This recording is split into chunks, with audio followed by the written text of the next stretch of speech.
listening to Radio Sputnik. Telling the untold.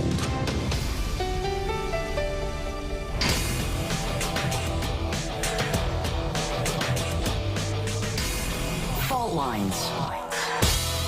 Live from across the divided states of America, it's time now for another edition of the most disruptive show, covering news, politics, and events from across these disunited states we call America and the increasingly divided surface of our globe. In the Independent Corner, I'm your political analyst, Shane Stranahan. And in the left corner, I am the indefatigable, a burning ember in the darkness, your political analyst, Jamarl Thomas. And together that means you're almost certainly listening to Fault Lines with Thomas and Stranahan.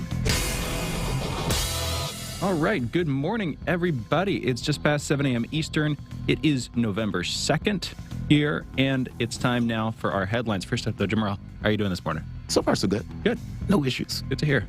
Let's get into it. First up in COVID stats. Yesterday in the United States, there were 124,546 new COVID cases reported, along with 1,153 new deaths caused by COVID-19. Over the past week, there have been an average of about 74,504 cases per day. That's a decrease of 11% from the average 2 weeks earlier.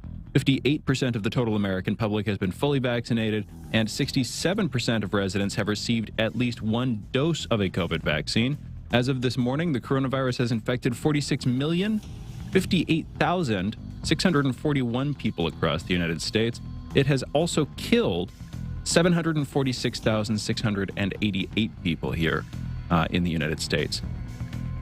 The election is taking place today in Virginia. The election sees Terry McAuliffe on the Democrat side going up against Republican Glenn Youngkin. This race is widely seen as a sort of bellwether for the gubernatorial and, just midterm races in general going into 2022.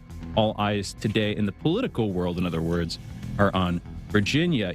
On the conversation on the bill, this big old spending bill that we've been talking about, Joe Manchin, Jamarl, you saw this, of course, yesterday, saying that he wanted to have the vote on just the infrastructure bill right now, that, basically backing out of voting on it in the way that I thought it had been talked about late last week, as has been the practice, right? Well, yeah. I mean, this goes back months ago, where Manchin himself had even made the point of saying, these bills are linked together, from my recollection and everything else. And now he's like, oh, this is horrible. I can't believe they're linking these bills together, and we should just vote on the bipartisan bill.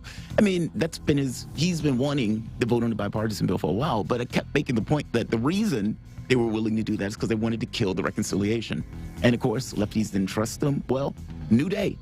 They get no assurances on reconciliation, and the left are still going to vote for the bipartisan bill.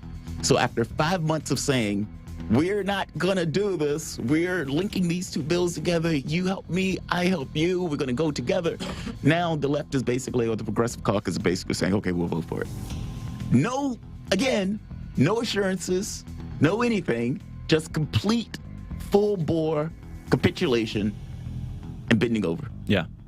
It's pathetic, to put it mildly, and completely guts any notion of credibility, either for your allies or for your opponents. But that's monologue. We can talk about it afterwards. Let's do that. In international news, the COP26 climate summit continues. Of course, this will be taking place for over a week at this point. Biden spoke, and I'll be getting to that. At COP26, President Biden said he intends to restore and strengthen rules rescinded in the previous administration that aim to prevent methane leaks from oil and gas wells. That planned announcement comes as Biden, who has at a global climate summit, faces intense pressure to show that the U.S. is serious about the issue, especially as the bill you're just talking about has stagnated. Mm-hmm. And, that hasn't passed, crucially, the largest single part of that bill, yes, like the $555 billion climate section. It's the largest part of that bill. It's clearly a big part. That is not yet passed. In other words, Biden wanted to get that passed before he went to the summit so he could show, okay, we're taking decisive actions here on the climate. He has not gotten that. No, he has not. In international news, at least 16 people were wounded in 2 blasts at a military hospital in the Afghan capital on Tuesday. It was unclear if there were fatalities in the blasts at the Daoud Khan military hospital, a teaching facility near the Afghan capital's diplomatic quarter. Taliban officials said special forces have arrived at the scene. Mexico's National Guard said Monday that its officers opened fire when a pickup truck carrying migrants tried to avoid an immigration checkpoint and rammed a patrol vehicle, and the gunfire killed one migrant and wounded 4 others. And with that, those are our headlines. You're listening to Fault Lines with Thomas and Stranahan. We will be throwing in holiday news, by the way, in the later hours of the show. But right now, well, behind the scenes, things are very slightly jumbled up. Everything's okay. But just behind the scenes, things have changed around slightly, and so we're having to adjust. But everybody's okay. Everything's okay. Nothing serious or bad has happened behind the scenes. Anyway. Nobody's injured. Nobody's injured or murdered or nothing nefarious has happened. Nobody got fired, nothing like that. We're just, there's just stuff going on. To be absolutely mysterious about it. But, so Jamarl, you're doing good this morning? So far, so good. Not too bad. Greatly annoyed this morning. Greatly annoyed. About the whole Manchin bill thing? Yes. I mean, it's one of those things where you hear somebody say something that is patently absurd. And you would think that, okay, he's going to get pushback for that. No, he's not going to get pushback for it because the people who are supposed to do the pushback are basically capitulating. Look, man, I've made the point before that credibility demands that you take certain actions. And in the sense of political credibility, well, you don't vote for us, you don't get our support. That's one association. And if you say that, well, you got to follow through with not giving that person support with the idea of making them lose. Next time around, they'll know that you're serious. But what happens when you're perpetually unserious? Where it's a situation where nobody really believes that you're going to do what you say you're going to do. So in their case, they're like, these bills are linked. You back us, we'll back you. And many people, even on the left, was like, yeah, we don't back it. You're not going to do that. We don't believe you're going to do that. You're just going to capitulate. And to your credit, you hold this line for maybe 4 or 5 months. And then all of a sudden, complete wholesale capitulation opposition where Manchin comes out defiantly. Yeah, you're not getting my support on that. Like, there's nothing that's going to force me to support this or that. And then the lefties comes out with their position of basically, okay, we're going to trust the president and we're going to believe that Biden can do it, et cetera. That is like mind-numbing. I don't think they realize how detrimental that is, not just for their capability of any negotiation going forward. I mean, for once, you had the president, you had the vice president, you had, well, clearly the vice president, but you had the Speaker of the House, the leader of the Senate. You had all of these people basically backing your position, and you still capitulate. And it's like, if you're in that situation where you can't even get your agenda accomplished when you have the big luminaries backing you, then you could just never get your position accomplished. And that doesn't just injure you from any sort of negotiation against opponents where they need to know that you're credible and serious. I mean, the entire rule of law is based on this notion of retributive justice, where if you steal, kill, rob, or whatever else, there's going to be the law that's going to punish you for it in order to keep this kind of balance of legitimacy. Even NATO, for that matter, like it or dislike it, it's based on this premise of one is attacked, everybody is attacked, and it's almost an automatic process like a line of code that kicks off when one is attacked.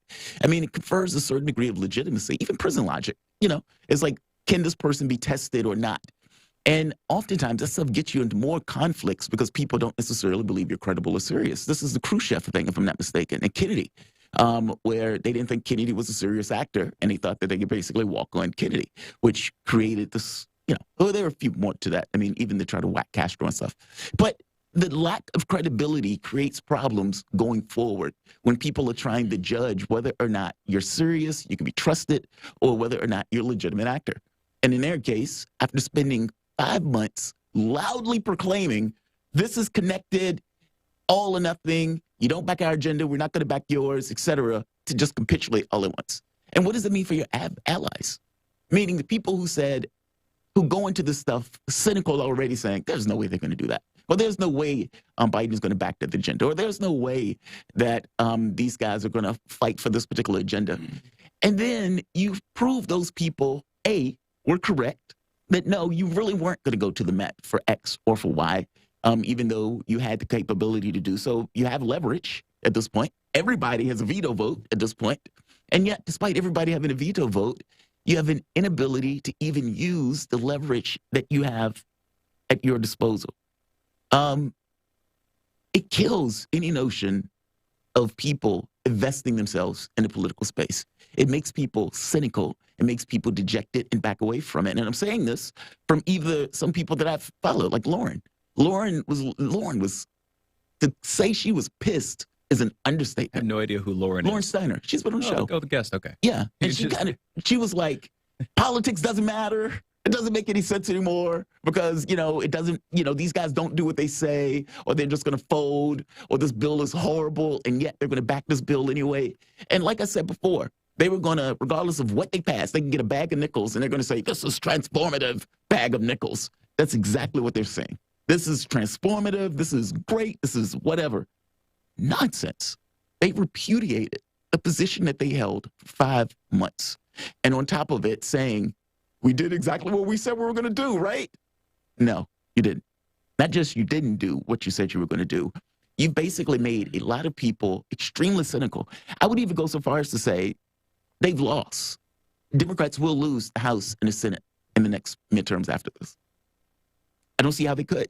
I mean, if you think about it and you say to yourself, all right, are these guys serious about backing a certain position? And you can't go for 5 months telling people, we're going to do this, we're going to do this, we're going to do the 5 months. And then all of a sudden, all at once, you turn tail and you basically repudiate everything that you said for the 5 months. What are your allies or people who at the very least you want to vote for you? What are they going to say? And are they really going to invest the energy and the time into either supporting you or going out to vote for you if they know that even when you have a deck that is in your favor, that you still capitulate and can't be trusted? Yeah, it's horrendous. The deck wasn't really in their favor, and we've gone back and forth on this one. Yeah, but that's just it. Even if it's vocal, it's still vocal in your favor. That's what I mean. What do you mean by vocal? Well, even if, I know you believe that they were just making it up, that Biden, Schumer, and Pelosi was just kind of saying this stuff. I've said multiple times yesterday, I don't believe that. I'm holding that as an idea, and I wanted to state that to get an interesting back and forth between me and you, but I don't know what I believe. And oh, okay. If I were to lean something, it's that they're good faith actors, but just gently that way, because, and Usually I say I don't believe gently. they're good faith actors. What'd you say? Usually I don't believe they're good faith actors. I just believe in this situation, it was in their best interests from the standpoint of policy and even from the standpoint of protecting their constituents to go with it. Meaning, in order for them to get elected, many of the moderates needed to show that they can do something. And the fact that they weren't able to show that makes it that much worse for them to try to get elected. Meaning, I trust their want to get elected in the next election.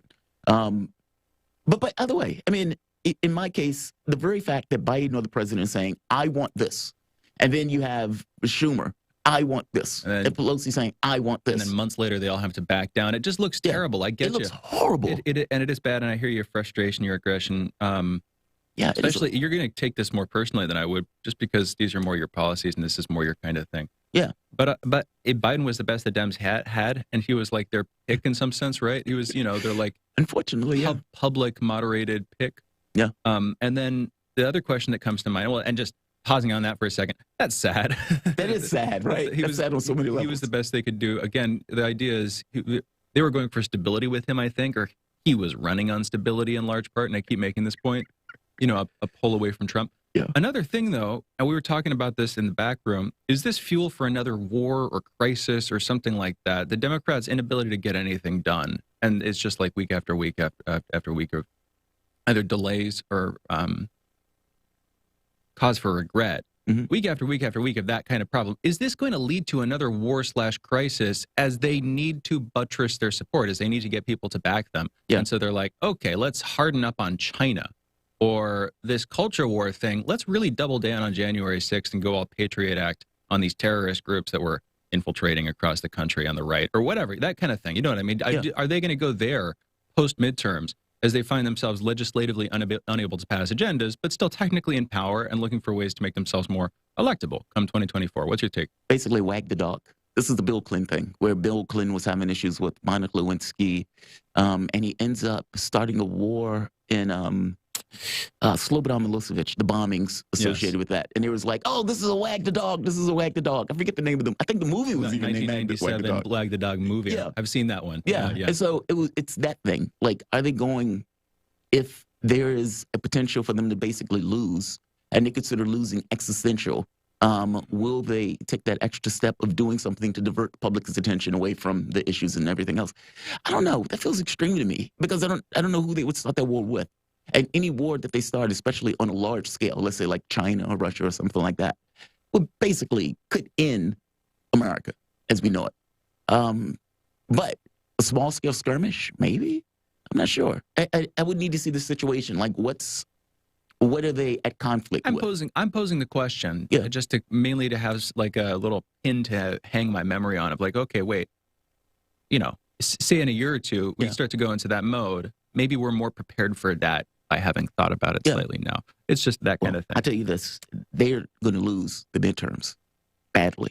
Yeah. Yes, And it's just a matter of how they deal with that. That's my point, is how do they deal with that? Because I'll put it like this. If Biden doesn't have his own agenda, or if he can't get his own agenda passed, then there's a vacuum created for somebody else to put their agenda into the Biden administration to try to, work their way into it and take it over. And obviously that happens all the time. There are factions behind the scenes.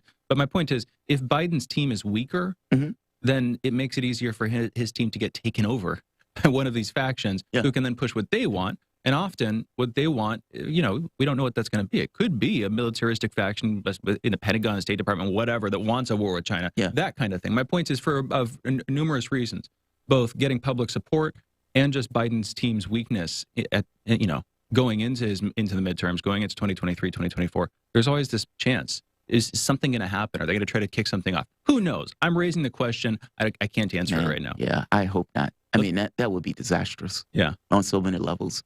That would be disastrous. Let's go into a break. Yeah. You guys are listening to Fault Lines with Thomas and Stranahan. Coming back in Jamarl's monologue, his soapbox. Be right back.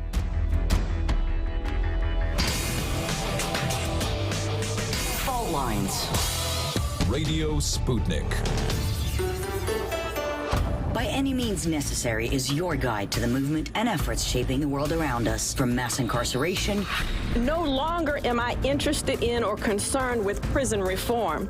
I am interested only in the eradication of prisons. To the battle between police and water protectors. It was a pretty punishing disregard for the sanctity of human life, that unleashing water cannons on peaceful, prayerful water protectors. From efforts to protect the environment. The climate movement is ready to, with plenty of opposition research and force and strength, along with, the right of both science and morality, to fight them on this. To the movement for Black Lives. When I first saw the Michael Brown video, and I saw that it clearly contradicted the narrative put forth by the Ferguson Police Department and by police supporters in general, 3 words came to mind: color me shocked. Stay tuned to By Any Means Necessary, 5 days a week here on Radio Sputnik.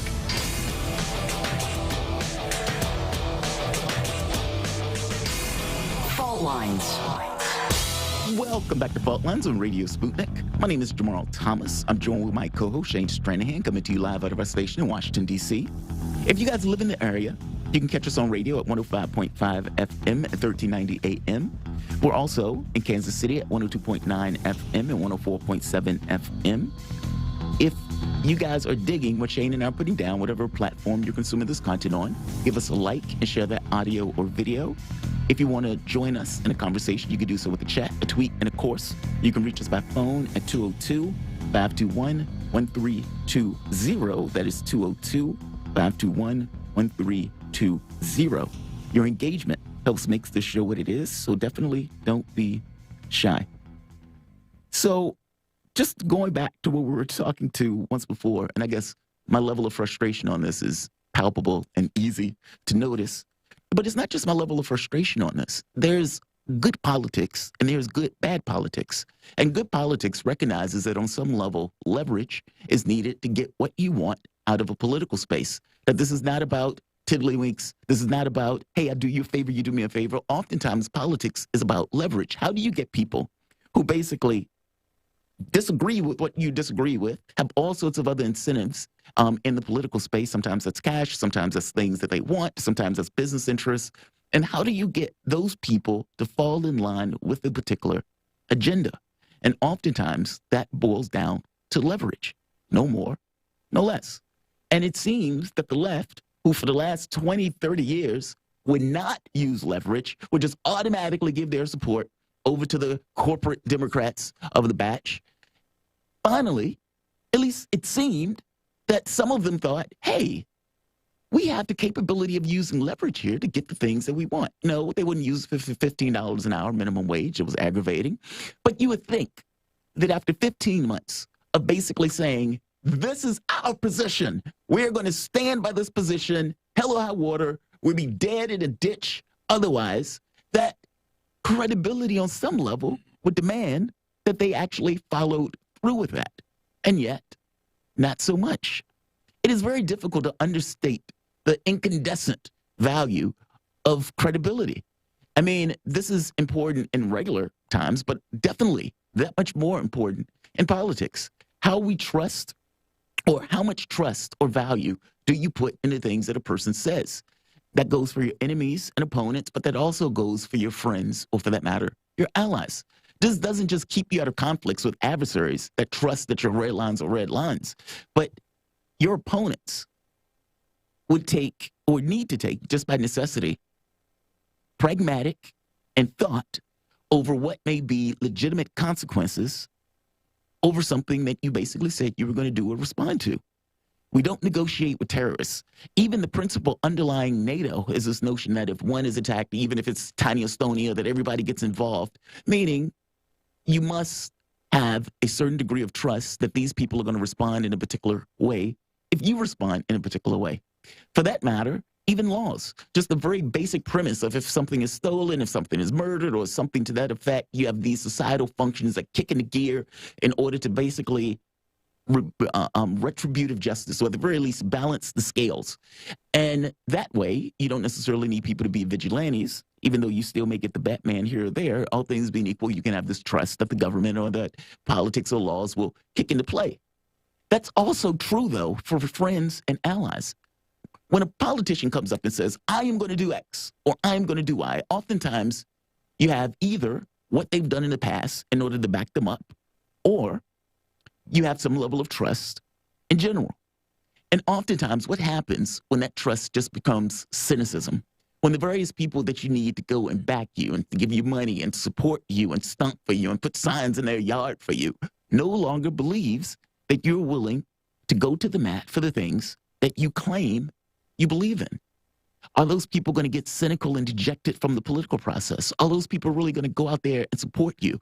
And I would even go further and say the hatred, or let's say the complete animosity that's been directed at the Democratic Party, especially from elements of the left, is explicitly and related to that. It's that feature that for the last 20, 30, 40 years, you guys have basically given over your support, but nothing in return. And in doing so, you get Biden thinking to himself, well, if you don't vote for me, you're not black.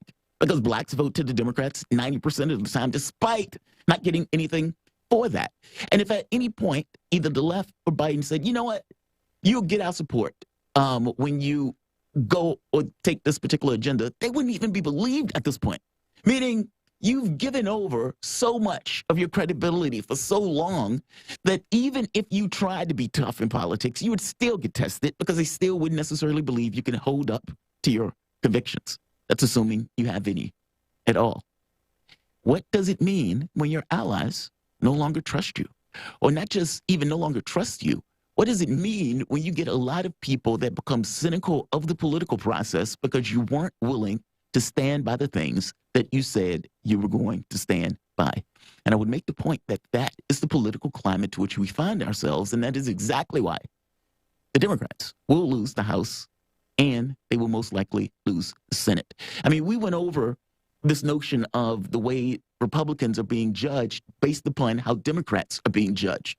And you had like 20-point difference in crime, 20 points difference in border security, and economics, and this ability to get things accomplished. All of that stuff, these were big ticket items that the American public basically looked at the Democratic Party and said, wow, those guys are dysfunctional and can't get anything done. And in doing so, gives a kind light, deserved or not, to the Republican Party. That will have consequences. And that's basically the situation to which we're presented with. Let's play Sanders first. To give you a taste of Sanders, because I made the point that these guys are organizing in their heads to capitulate. Sanders is getting his, I don't know if I can say that, but Sanders is getting his knees ready. Let's play the clip. Right now, the pharmaceutical industry is doing everything that it can to make sure that 1 out of 4 Americans is unable to afford the prescriptions that their doctors write. People are dying. The cost of insulin is totally 10 times more in this country. Will you vote for a bill that doesn't include now, anyone that? tells me... You're talking about how important it is. Would you vote for a bill that doesn't include changing what you're describing as a very big problem? As soon as I leave the studio, I'm going to be going back home to get on the phone to make sure that we have it. The American people, over 80% of the American people, give you an example. Right now, the Veterans Administration is paying half because they negotiate prescription drug prices. They are paying literally 50% of what Medicare is paying. Let's stop right there for a moment. The operative question is what she asked. Are you going to support the bill if it doesn't have it? And if the answer is no, then what does it, if the answer is yes, I will still support the bill, then what does it matter if it's in the bill? If your name is Bernie Sanders and you're saying, I am for Medicare for all, I want this, and you're willing to, at the very least, accept this expansion of Medicare, this expansion into dental and vision and numbering and the number of people that are included in it, fair enough. That's your line. That's the thing that you can say, okay, look, I'm not a hard ideologue. I can at the very least negotiate and accept this other item. But what happens when they basically don't even accept that? How can you give your support to something after saying you wouldn't give your support to it and retain any level of credibility at all? And what is the point of them giving you anything if they know that you basically vote for anything? That's kind of the problem you're presented with. Let's hear Manchin, because whatever I said, whatever I think about Manchin, I've always said that's the way politics should be done. He operates in the way that politics is built. If he says he's going to kill it, he's perfectly willing to kill it, even if he's by himself and willing to do so.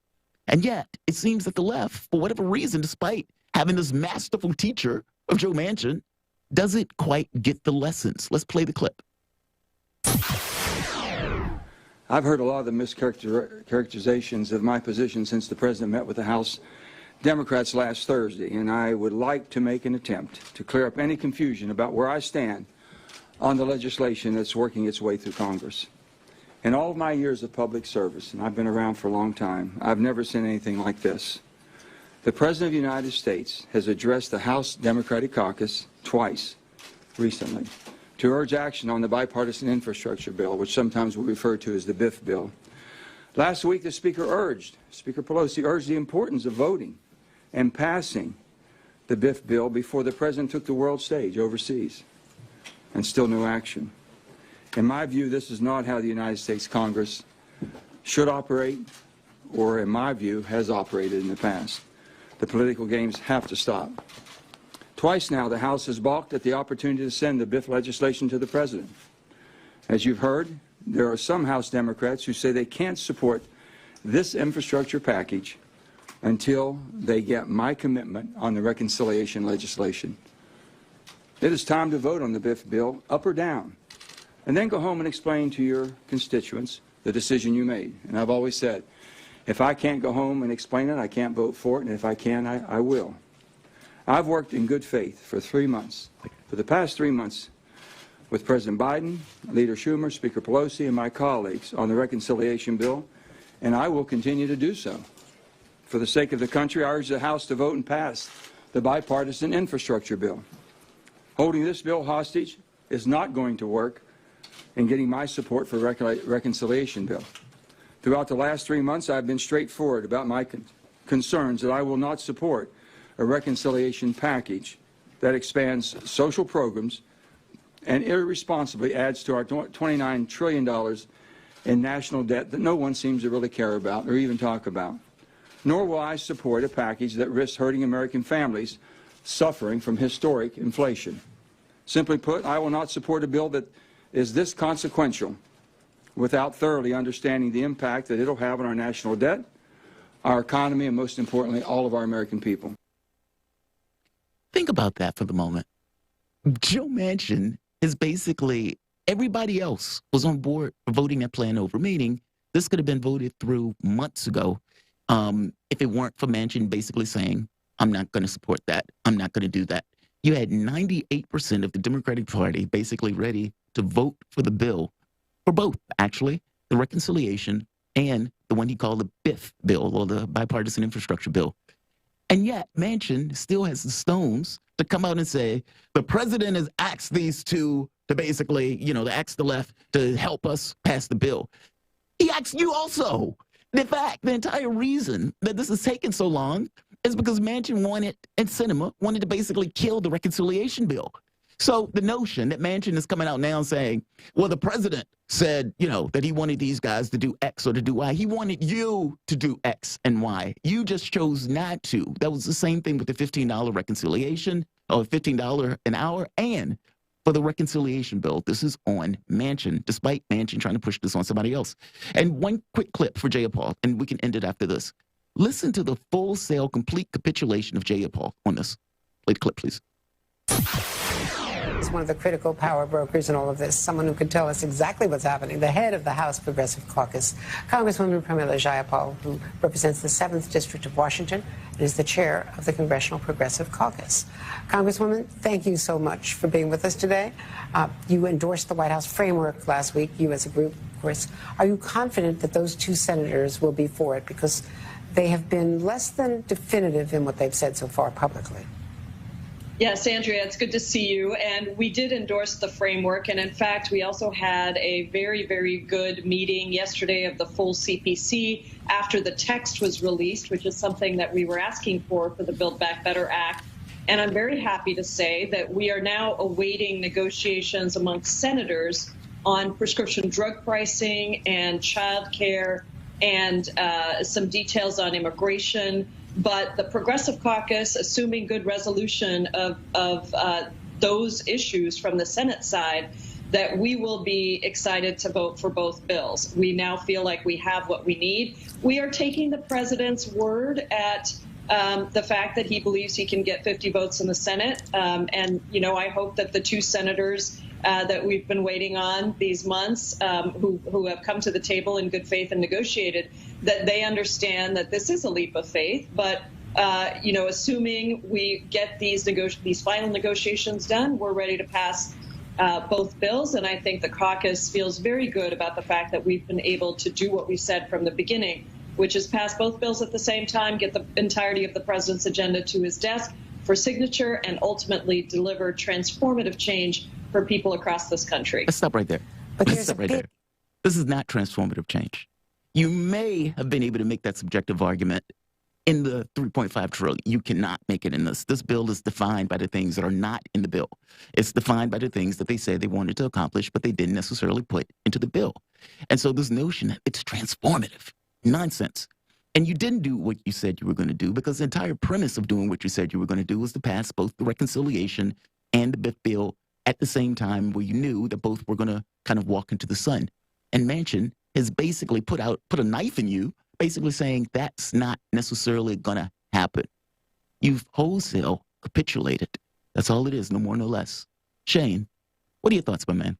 Okay, I'll go back to this. I want to make one quick point. You keep bringing up retributive justice. This idea, I think, of a tit for tat, and the idea that, okay, Manchin's doing this, why can't you? And if you prove time and time again that you're going to fold, basically, if that's the standard that you set, then you're going to lose your credibility. That's the underlying point that you're making, and I tie that to retributive justice, which comes from the Code of Hammurabi. Eye for an eye, leg for a leg, arm for an arm, that kind of thing. Very old moral tradition there. The thing is, though, say Manchin keeps doing this, and say progressives want a chance. Say, Manchin took the progressives' eye, and now progressives want Manchin's eye. The reason that Manchin was able to do that is he had the knife. He had power. He had, the lead. He was the person on the margin in a season where very clearly Democrats didn't have a mandate or an overwhelming majority. He along with Sinema were able to play these kingmakers effectively, not in terms of this, royal succession, but in terms of the policy. Yeah. Well, theoretically anybody can, maybe, but even in the House but at this point. Will anybody? And what's the season right now? Is it the case that if progressives wanted to, they could hold everything up and get what they wanted done, or would they just hold things up? Because with Manchin, couldn't he flip to the Republicans And suddenly, if he flips to the Republicans, then the Republicans have the majority. They have 51. Yeah. And if Sinema goes along too, my point is, it's not a case where progressives have enough power. And then going back to the historical thing, I mean, this is all obvious and already said and done. We've already talked about this endlessly.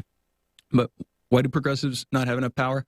Isn't it time for us to revisit this conversation about why you guys keep siding with the Democrat Party, like the battered housewife, that point you keep making? Progressives could be kingmakers if there were either a third party or a sufficiently distinct minority within the Democrats, whatever you guys want to do. But if there were a backbone there, and if there was some sense of identity separating you from the Democrats, and it's not just progressive versus liberal, which only the insiders know how to distinguish the two anyway, there needs to be some separation there so that on key issues like this, you have the ability to stand up to the Democrats, because otherwise it's just this nebulous sense of, are we part of them? Are we not part of them? I don't know. But the point is, Manchin can do this because of the climate and the way that things are right now. If you guys want to be able to do this, it seems like you got to get elected as strong progressives, build up a minority that has a backbone, and actually stand up to something. And falling for Bernie Sanders as he tries to get the Democratic nomination and gets pushed out in 2016 and pushed out in 2020, that has not worked. No, there needs to be some other approach.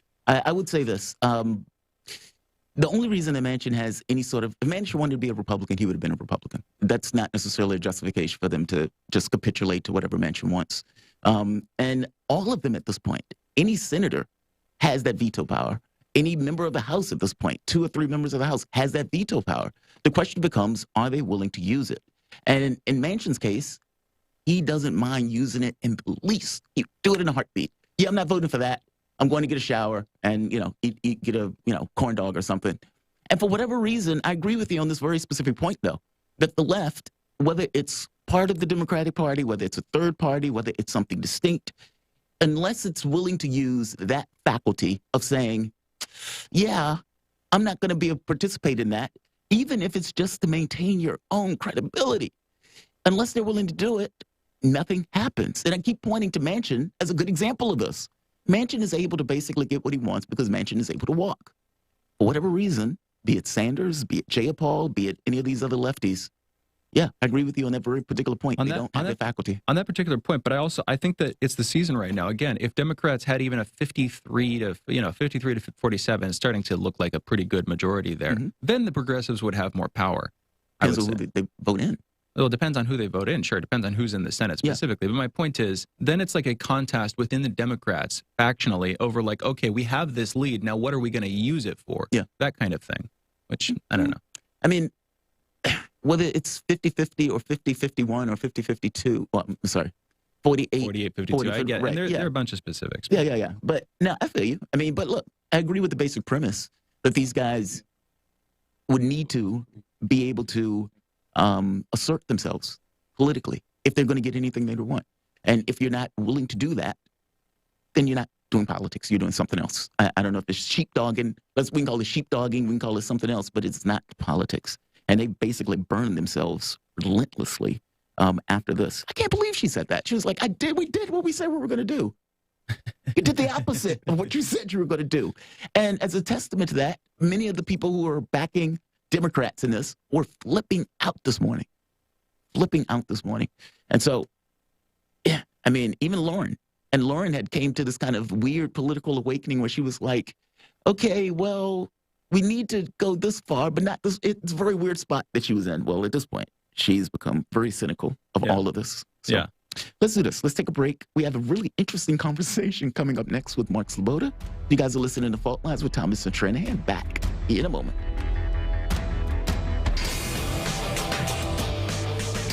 Lines. You're listening to Radio Sputnik. So, Sean, what do you want to talk about today? Well, Bob, that's easy. I want to talk about the need to stop the development of self-driving cars. Again, Sean, you're driving me nuts. I think the self-driving car thing's already out of the gate. No. It's never too late. See, now, the leading experts in the field, I mean, just pick one, whichever one, leading experts have repeatedly warned us about the dangers of artificial intelligence. Look, I'm telling you, man, we have to stop the robots by any means necessary. I see what you did there. Yep. Tune into our show, By Any Means Necessary, daily from 2 to 4 p.m. Eastern Time on Radio Sputnik. And don't forget to call in at 3:20 p.m. to our studio number 202-521-1320. And if you miss us live, check us out on SputnikNews.com, Spreaker, iTunes, iHeartRadio, Spotify, or wherever you listen to podcasts to stay up to date on the latest political, social, and economic movements shaping the world around us.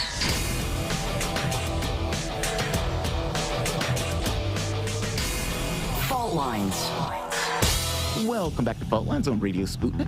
My name is Jamarl Thomas. I'm joined with my co-host Shane Stranahan, coming to you live out of our station in Washington, D.C. There's a really interesting article from the New York Times by Thomas Friedman. And I got to be honest, I love the title of this article. Would Russia or China help us if we were invaded by space aliens? Now think of what they're saying for the moment. I mean, just the question in and of itself. It's as if aliens are coming out of space in order to attack America as opposed to attacking the world. And would Russia and China, for whatever reason, be so malign actors and so into their own sandbox that they would just let America stand there and fight for the world solidly by ourselves? How weird of a comment, and yet this is indeed Thomas Friedman. Just to go into this a bit, we're joined with Mark Sloboda. Mark Sloboda is an international relations and security analyst. And Mark, I saw that you put a comment on your page on this particular one, and you basically made the point to Friedman, well, the United States doesn't need us, malign, communist, socialist, authoritarian dictatorships to help it. It can, and its vassal states, fight it off those aliens all by itself. What is your thought on that? I thought that was such a weird question to ask, even though he goes into like climate change or something else. Just the very premise of the question is absurd to me. Or is it? What are your thoughts? Yeah, Jamarl, Shane, thanks for having me. It's always an honor and a pleasure to be on Fault Lines. This is a gotcha article on the New York Times opinion piece by their storied opinion writer Thomas Friedman. And quite obviously with this headline, he's meant to draw as much attention as possible. And he then segues into a discussion. The article is really about climate change and the ultimate tragedy of the commons, and how, because of great power competition, some of the biggest polluting countries on the planet, China, the United States, even Russia is in there at number 4 right now, are not able to come to any type of agreement on climate change thus far. And he goes into it by this discussion of aliens, calling it a comparable threat to all of planet Earth. And the more interesting of that is he notes a incident during the first Cold War in 1985, and this is according to Gorbachev's memoirs, that he and President Ronald Reagan were walking and talking in Geneva, and President Reagan asked him, "Hey, if the U.S. was attacked by aliens, would you help us?" And Gorbachev said, "Probably not." And Ronald Reagan responded, "Yeah, we probably wouldn't help you either. Come to think of it, come to admit it." And then, Gorbachev's like, "That's interesting." And that was, kind of the height of the old Cold War, but, nearing its heyday. So of course, it's interesting to think about such a theoretical scenario. And once again, it illustrates, what is commonly called the tragedy of the commons, when you have a problem that affects everyone, but countries cannot cooperate together because of the nature of international relations, i.e. essentially an anarchic system that sovereign states operate in with no authority power over them, providing some type of definitive laws, rules, or power vertical to say what should be done. Well, Mark, just to correct it slightly, and I'm just going to read it. As Gorbachev put it later, President Reagan suddenly said to me, "What would you do if the United States were suddenly attacked by someone from outer space? Would you help us?" I said, no doubt about it. He said, we too. It sounds like he's saying they would help in that situation. I mean, even Reagan's speech where he was saying, you know, how small the world would seem as if we were attacked by aliens or something like that when he was talking into the United Nations, that the problems of man would basically melt away or something to that effect. I took it as he was saying the opposite of, you know, that they wouldn't help. I took it as they said it would help. That is another possible reading of it. I said no doubt about it.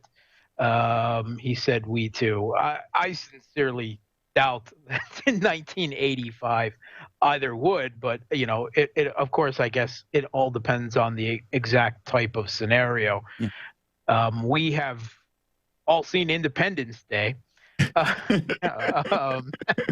Well, it's still a funny idea. If we go for a second with the idea that they were actually willing to help each other, that was at the height of the darn Cold War.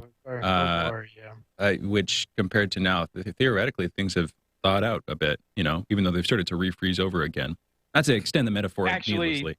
Go for it, Mark. I would say political relations are much worse right now than they ever were during the Cold War, and I think most other international relations experts agree with that. Is that really? Because I can see that, but I want to pause on that for a second. International relations between the United States and Russia, specifically, you're saying, are worse now than they ever were during the Cold War. Yes. That's a massive claim. We were like the Cuban nuclear missile crisis almost happened. We almost saw nuclear Armageddon, that kind of thing. Yes. And the doomsday clock is ever steadily approaching zero. I mean, I'm just pausing on that for a second. Go for it, Mark. The doomsday clock is quite close to zero right now. The problem is that there are no rules of the game. There is no respect for each other. The U.S., still riding the highs of the hyperpower moment, more importantly, has no fear. It has led to, the de-evolution, mostly through U.S. unilateral withdrawal, of all of the Cold War security architecture meant to keep peace between the U.S. and the Soviet Union and then later Russia. The only thing that's left is the New START Treaty. And that was renewed by President Biden and President Putin at the beginning of this year, and that stops a quantitative arms race. But we are well into a multi-great power competition, qualitative arms race with all new kinds of potentially planet-destroying technology, hypersonic weapons, hypersonic glide vehicles, artificial intelligence, swarm drones, nuclear power drones, space weapons, whether we're talking kinetic or of other types, and there is no architecture to control either their development or their deployment at this point. And there's unlikely to be any, because it's not just two sides anymore. There are multiple great power countries all pursuing these technologies, not even bound by the block status of the first Cold War. Yeah, basically, initially, back during the worst elements of the Soviet Union and the United States in that Cold War, there was still this recognition or understanding of each side's red lines. And there was a certain respect for those red lines. Whereas now, that doesn't seem to be the case. There was professionalism. Yeah, exactly. Yeah, exactly. It was more so for that. And from the standpoint of, the agreements and everything else, those things have basically melted away. And to your point, China, Russia, the United States, you may even have India doing some of these weapons, et cetera, et cetera, et cetera. And the United States will not enter into any further bilateral agreements with Russia because they aren't even primarily concerned with Russia at this point. They're looking as their primary peer competitor with China, and they don't want their hands tied in any future conflict with China by any type of bilateral deal with Russia, which is exactly why the U.S. pulled out of the Intermediate Range Nuclear Forces Treaty, not because of any theoretical Russian violations that so problemed the U.S., but because they saw a conventional missile gap in a near future war with China in the West Pacific and the Taiwan Straits and South China Sea, where the U.S. wanted land-based short and intermediate range missiles because China already has a plethora of them. And that is viewed as extremely dangerous for this inevitable, it is viewed, naval conflict. I'm curious, Mark. I mean, you've followed geopolitical politics for years at this point. And, when one of the things, and I think it's interesting that he's even using the space alien thing as a hook, but I suspect he's using that as a hook just because of the reports that have come out by the DNI. You've had all of these pilots that have basically come forward. They've been talking about the ships, either the Nimitz, the Tic Tac, the ships off the coast of California. All of these things that basically the U.S. government has been more, let's say, transparent-ish about encountering things into the sky that it doesn't necessarily know what they are, but calling them technology. Why now? Just from your own point of view, whether you believe it or not, or whether you think it's a political psyop or not, or if you think there's a real there to it, why now? Why is it now that the U.S. is coming out with this bit of information or this type of perspective? I would suspect that it is another point of misdirection and disinformation meant to distract away from U.S. weapons experiments in space. But I don't leave the outside possibility, that this is a genuine information release. Certainly, Russian military have seen similar things, accounts of Russian and Soviet pilots during the Cold War saw a number of similar incidences that they couldn't explain either. But that begs the question, why now? I don't believe that the U.S. is suddenly becoming some great truth teller, right, or that Joe Biden is a particular fan of Fox Mulder from the X-Files and wants to expose the truth. So if their intention is not to expose the truth, then what is their intention? And you have to assume that it's some type of misdirection, even if the information itself is genuine. Good point.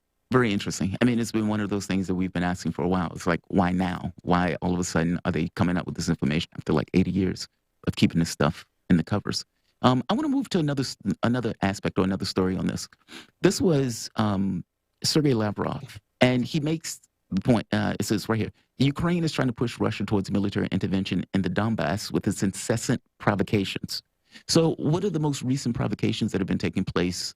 Because this hasn't entirely been in the news media here in the United States excessively, as in the way that it was before, when this stuff was just kind of out of control and everybody was unpredictable, at the very least before the Biden and Putin summit. What has been happening recently with these two sides?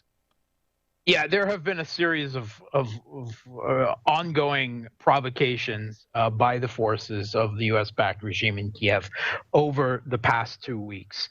The first thing that we saw and was published widely in the U.S. media is the reports coming out of the Ukrainian military that they have conducted drone strikes on targets in Donbass with their newly purchased Bayraktar TB2 Turkish combat drones, which are a rough approximation of say, a Reaper. They're something along that line. And they provided video footage of this. Now, of course, the use of drones, even for reconnaissance, much less combat across the contact line, is forbidden by the Minsk Accords. And immediately after the Zelensky administration in Kiev came out and said, "Oh no, that didn't happen. That was just released in error. And, that's hardly any type of believable walk back from this position.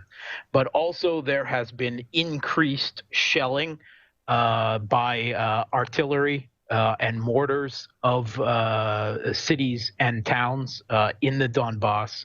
That has been slowly escalating over the last month and is now at a pretty serious pitch. There have been large movements of Ukrainian forces east towards the contact line in Donbass. And in the last week, that has been responded to in Russia by moving its military forces to the west. A disputed amount of how much that actually is.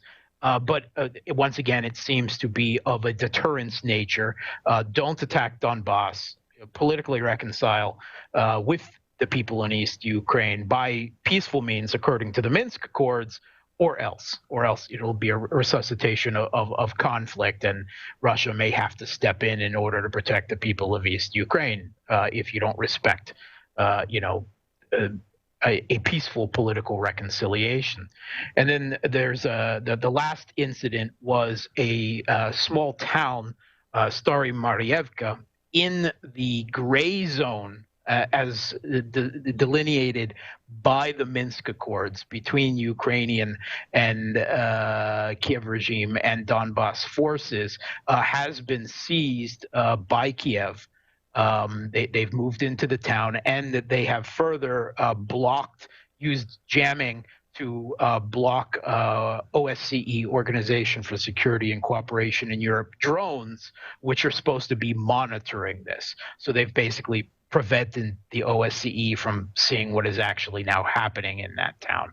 So all of this is viewed as a provocation.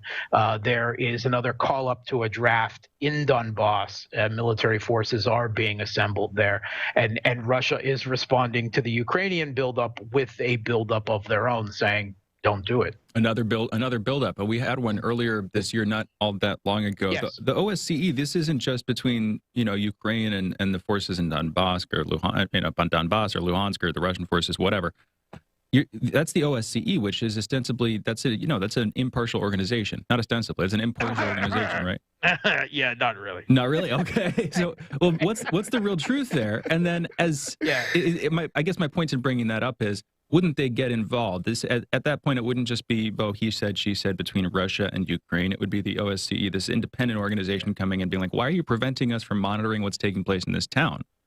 Which would necessitate some response, I would think. Mark. Yeah, the OSCE isn't, of course, really an independent. It is representatives of each of the member countries, and there are far more Western member countries than, say, members of Russia and the Collective Security Treaty Organization. It is far more about NATO members, and they dominate the institution, and its impartiality has repeatedly been called into question.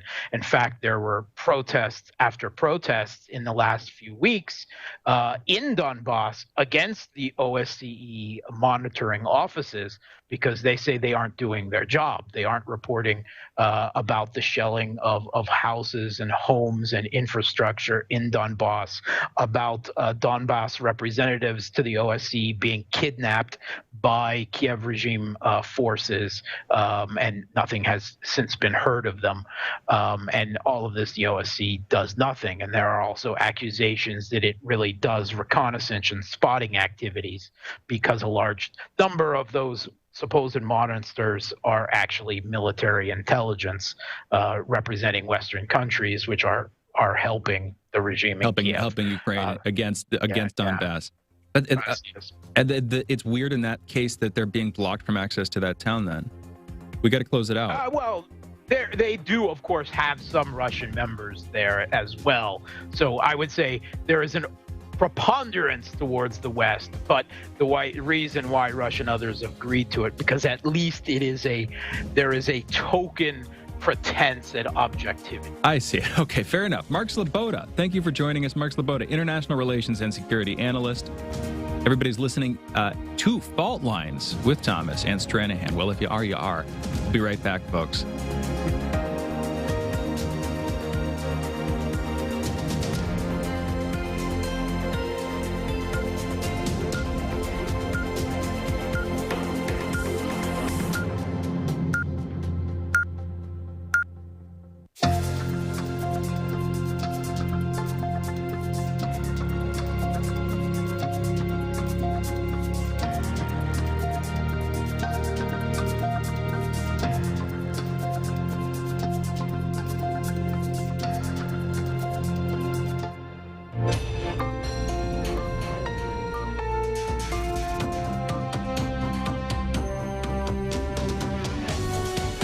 You're listening to Radio Sputnik. Telling the untold.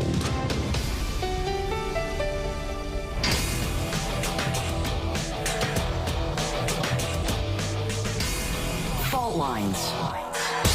Live from the divided states of America, precipitously perched at the edge of this resilient and exploited globe. Welcome to your context lens for the American perspective. In the left corner, I'm your ever-vigilant, your indefatigable political analyst, Jamarl Thomas. And in the independent corner, I'm your political analyst, Shane Stranahan. That would mean, more likely than not, you are listening to Fault Lines with Thomas and Stranahan.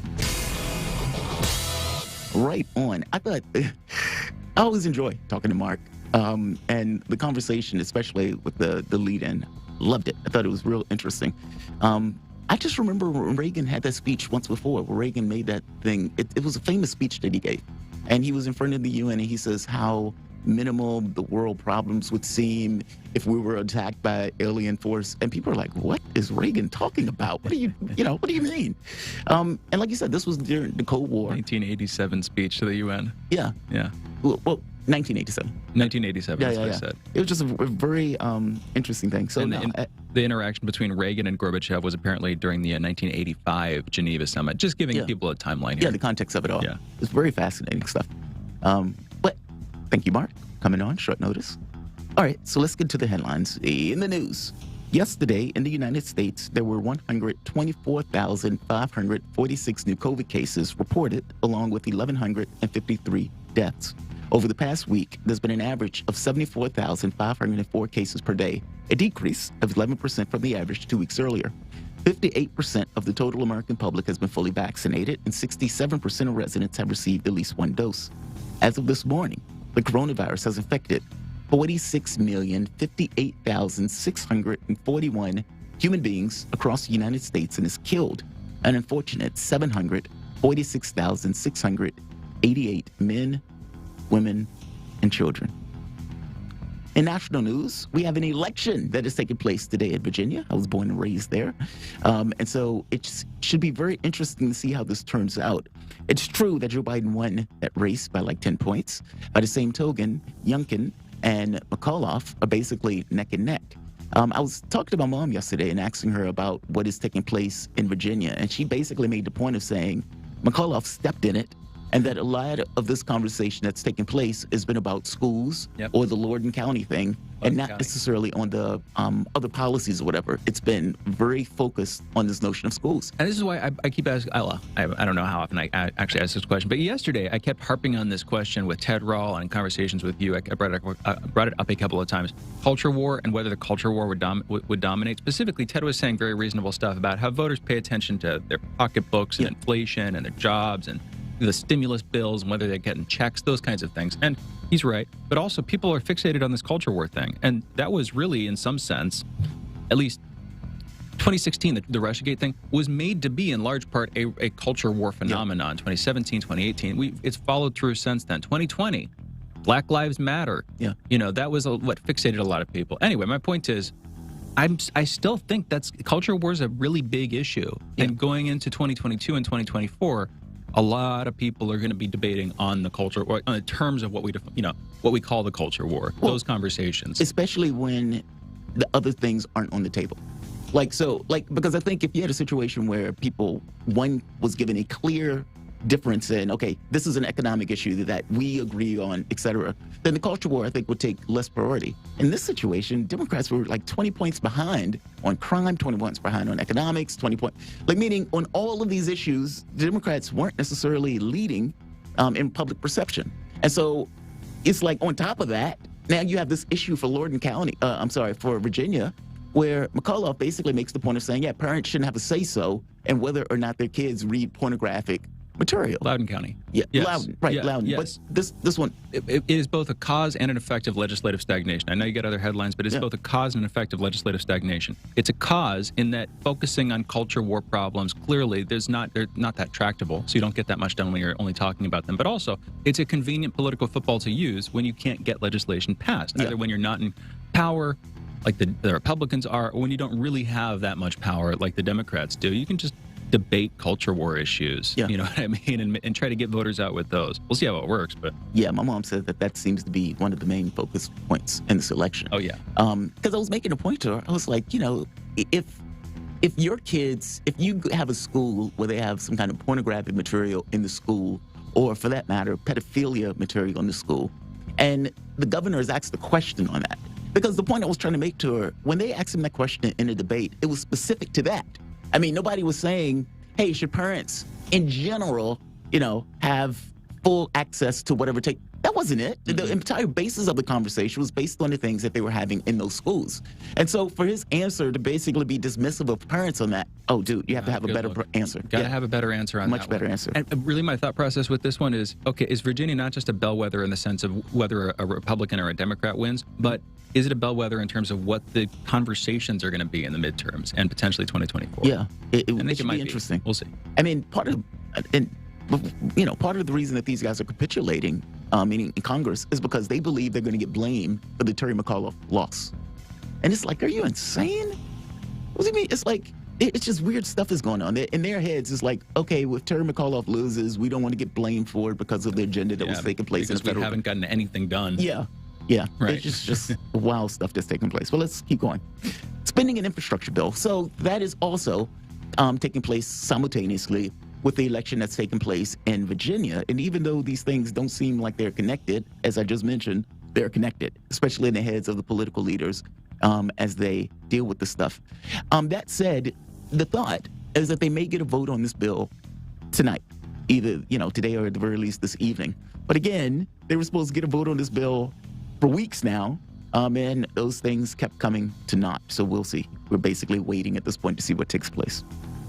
In other national news, a Southwest Airlines pilot is under internal investigation after signing off from the flight using the phrase, "Let's go, Brandon," unquote. The airline said in a statement provided to NPR. Southwest says it does not condone its employees sharing personal political opinions while working. What political opinion? I just saw Brandon. Brandon could be anybody, right? That's why people love this meme. It's like, well, what did I say that's wrong? What do you mean? You got to be in on it. I'm just backing Brandon. He was the NASCAR driver. I was just backing Brandon. Yeah. That's great. Yeah. I mean, look, man, you decided to gaslight the public, and the public basically ran with it. They decided to gaslight you. That's great. And it reminds me, it's like the other, Havel's greengrocer. Okay, so under Soviet rule, the idea is you live in a sort of post-totalitarian society. Václav Havel, Czech writer, writes about this greengrocer. Think of just a guy who owns a little grocery store, that kind of thing, a little farmer's market to himself, who basically has to put out this sign, "Workers of the World Unite," in his front window, just to show that he's fitting in with the regime, basically. Workers of the World Unite. Even though he doesn't believe it, it's just a nod to the regime. It's the necessary thing that people do to participate in. Respect and reverence, whether I believe it or not. This is the other side of that. Yeah. This is like, okay, we're going to spite you, and we're going to do it in the subtle, underhanded way that you can't technically push back on without seeming ridiculous. But then YouTube does ban the song, "Let's Go Brandon" song, on claims of medical misinformation. Technically, you can still find it, but I'm seeing different people's videos getting taken down. Yeah. It's just funny that even this is like too much of a pushback. Yeah, too much of a pushback. I mean, we didn't cause it. Talked to the reporter that basically tried to act as if people saying, F Biden was "Let's Go Brandon," and you could hear them screaming. It's just wild stuff. But it's funny that this has become this kind of political touchstone. In international news, at the COP26 or COP26 climate summit, President Biden said he intends to restore and strengthen rules rescinded in the previous administration that aim to prevent methane leaks from oil and gas wells. The planned announcement comes as Biden, who is at a global climate summit, faces intense pressure to show the United States is serious about the issue. That's serious when he's not falling asleep at the United Nations, I'm at the summit, which is basically what he did yesterday. At least 16 people were wounded in 2 blasts at a military hospital in the Afghan capital on Tuesday. It was unclear if there were fatalities in the blasts at the Daud Khan Military Hospital, a teaching facility near the Afghan capital's diplomatic quarter. Taliban officials said special forces have arrived at the scene. Special forces? U.S. Special Forces? Oh, no. Let's look into it. Interesting. Mexico's National Guard said Monday that its officers opened fire with a pickup truck carrying migrants tried to avoid an immigration checkpoint and ram a patrol vehicle, and the gunfire killed 1 migrant and wounded 4 others. In holiday news, it is All Souls Day, National Deviled Egg Day, that's gross, and Professionals Day. What's wrong with deviled eggs? I don't know, I think they're gross, but that's just me, I'm choicy. Well, let's debate it about it. Those are your headlines. You guys are listening to Fault Lines with Thomas and Stranahan. Deviled eggs are delicious, man. Are they? Yeah, you just got to make them the right way. You throw a little bits of bacon in there, some good relish, some good mustard, something like that. Bacon? Oh, yeah. I don't think I've ever heard anybody put bacon in deviled eggs. Oh, yeah. Little crisps of bacon. You mix those up in the egg yolks, and then you garnish them with bacon, too. Delicious. So basically bacon and eggs. Bacon and eggs with some chives in there. It's delicious. Yeah. That is wild. So Biden falling asleep at the summit thing. Look, some people may not see this as a big deal. I think this is somewhat embarrassing for America on the world stage. To have the president of the United States to get involved, and the president saying, I'm going to show how serious I am on my climate agenda by trying to get the legislation in, and I'm going to go to the summit. And then he shows how serious he is by basically nodding off. It's like, come on, man, at least send somebody else that can be awake for the entirety of that time while you're there, even if it's a representative. I get the spirit is willing, but the flesh is not necessarily there, capable of doing. And then this guy's like, I don't blame him. Yeah, I don't blame him for falling asleep. But I don't know. Maybe I don't either. But that's the thing.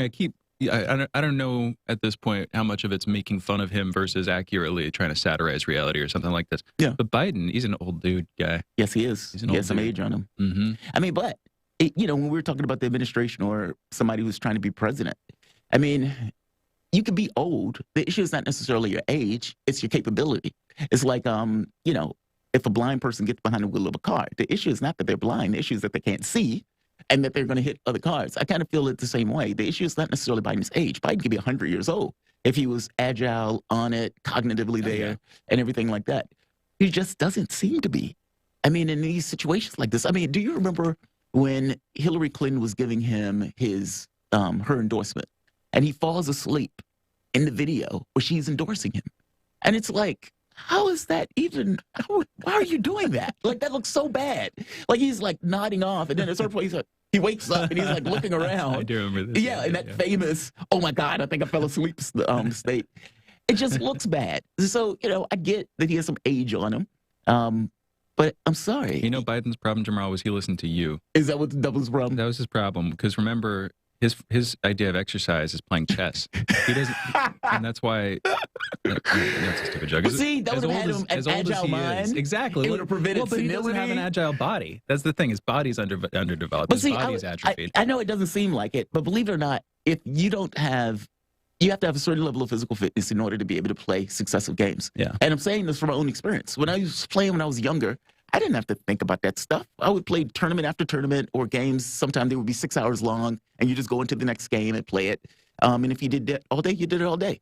And when I went back to playing, what I realized was after the first or second game, your vitality goes down. Like you get more tired. Fatigued. Right. You totally do. And there's even, I didn't actually mean to go into this, and my joke didn't even make any sense really. But you look at mathematicians, jumping away from math for a second, real productive mathematicians, if you look at their caloric expenditure when they're sitting there at their desk doing math and they're literally sweating bullets, the brain just going into overdrive, they're burning a lot more than you would be if you're just sitting there twiddling your thumbs or whatever. Well, and the brain holds true with chess, of course. Yeah, it's perfect exact right. I mean, the brain has this thing that, like an oxygen hoarder. Oh, yeah. And at the point where you're like, your neurons are really feeding on it. They really want it. Freaking out. You got all the electrical activity. Yeah, I mean, it's very intense. I mean, like especially when it's like these high The World Open has 9 games, 9 rounds, and you can either have it over the course of several days, or you can have it over 3 days. And that is an intense, punishing schedule where it's like game after game after game. Many of the other tournaments that are 2 days long take maybe 2 hours with a 60-minute sudden death. So basically a 6-hour game. And again, those things make you want to kill yourself at the end of that very game. clearly, I was wrong. Biden does not play enough chess. He doesn't play enough chess. He didn't take your advice His at all. cognitive thing would be intact and everything else, and for whatever reason, he didn't take our advice. Those are your headlines. You guys are listening to Fault Lines with Thomas and Stranahan. Let's go, Brandon. We'll be back in a moment, folks. Yeah.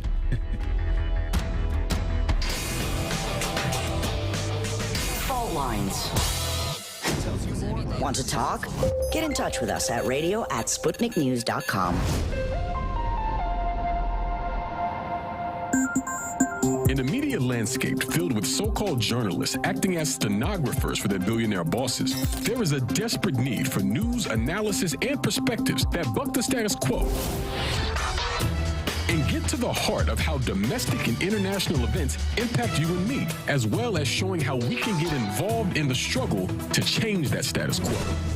Check out By Any Means Necessary on Radio Sputnik, Monday through Friday from 2 to 4 p.m. Eastern, to hear the stories and voices that mainstream media refuses to tell you. And join us as we connect the political, social, and economic movements shaping the world around us. That's By Any Means Necessary, Monday through Friday at 2 to 4 p.m. Eastern, right here on Radio Sputnik.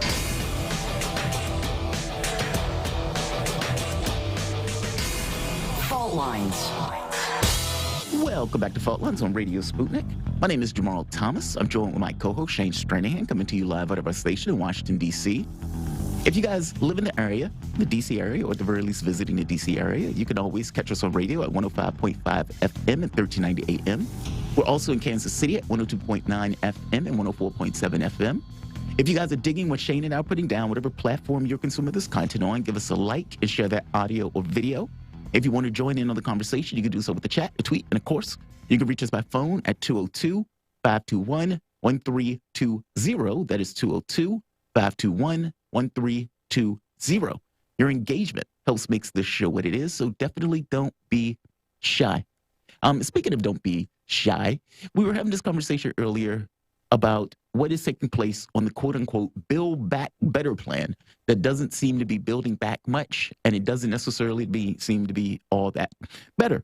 And this very particular situation, supposedly, for the last 3, 4, 5 months, the understanding has been the reconciliation and the BIF, or at the very least the bipartisan infrastructure bill, were supposed to go in tandem. Of course, the moderates and the right-wing Democrats were perfectly okay with killing the reconciliation, which is the reason why those two things were tethered. It was understood to be tethered even by Manchin himself, by Biden himself, by Pelosi, and by Schumer. Meaning everybody understood the premise to which was taking place and that both of these things were going to go together. And then all of a sudden, all at once, folding completely and capitulating, Jayapal, Ro Khanna, have basically signaled that they are going to basically bend over and give up the farm.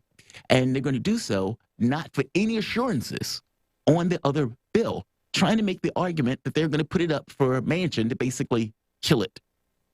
This is appalling. And like I said, it completely destroys all notions of credibility. To have a conversation about this and to have a conversation about the Virginia election, we're joined with Jim Kavanaugh. Jim Kavanaugh is this left socialist writer whose analysis and work can be found on thepolemicist.net and on Counterpunch. He's a frequent guest on By Any Means Necessary and the Critical Hour right here on Radio Sputnik. Jim, thank you for joining us. Thank you for having me. So what are your thoughts? I mean, this morning we have this clip from Manchin where Manchin is basically blaming the left, saying that the reconciliation bill shouldn't be tethered and you guys should just vote for it. We have Jayapal, who basically agrees on some level after 5 months of basically saying all of these things are tethered together. 3.5 trillion is a floor. And now all of a sudden, not only is it not a floor, it's gone through that floor. And she's basically giving her assurances that she's going to vote for this bill without assurances from the Senate that they're going to pass the reconciliation. What are your thoughts on all of this that's been taking place? Yeah, well, Build Back Better is becoming bye-bye Biden. Yeah, the whole process is embarrassing. It's embarrassing to the Democratic Party. It's embarrassing to all those progressives in the Democratic Party, you know, all of whom ran on, oh, just elect us and give us a Democratic majority, and we're going to give you $2,000 a month, and we're going to give you a whole social spending plan that's going to change your life. And what they whittled it down to is first from 6 to 3 trillion, and then from 3 trillion to trillion 1.75 or something. Yep. And, you know, even the specifics of it are terrible. You know, they're going to, instead of expanding Medicare, they're going to literally pay the private insurance companies to pay people's private insurance company benefits for in states where they wanted to expand Medicaid, not even Medicare. So it's all just really, we're having a lesson in how the lobbyists run the government. And no matter what the progressives say or how they bleed it, you know, what they bleat about how we're going to change your life and how would you feel if you got this in their tweets. At the end of the day, lobbyists get what they want. They write the bills, and the bills that protect the profit streams of corporations. And, you know, you get a little bit of this and a little bit of that, but really in a kind of insulting way. Yeah. You know, oh, we're going to give you private health insurance, but only for 4 years. What are you talking about? That the progressives are bending over for Manchin. You know, Manchin is, of course, being a hypocrite. Mm-hmm. Oh, how dare they hold hostage? He's holding a bill hostage. Everybody's holding a bill hostage here. That's the game being played. And the Democrats really are not capable of, as a party, not just Joe Manchin, but the fact is Joe Manchin is part of that party and speaks for people like Joe Biden. Joe Biden and Joe Manchin have been part of the same political and social ideology for decades. Decades, yeah. I mean, Biden has been, 47 years in the political space? I guess the question is, should they kill it? I mean, by my assessment, you didn't get what you want. The bill at this point is horrendous. It's no way transformative. And like I said before, it's defined by not what's in it, but what they left out of it.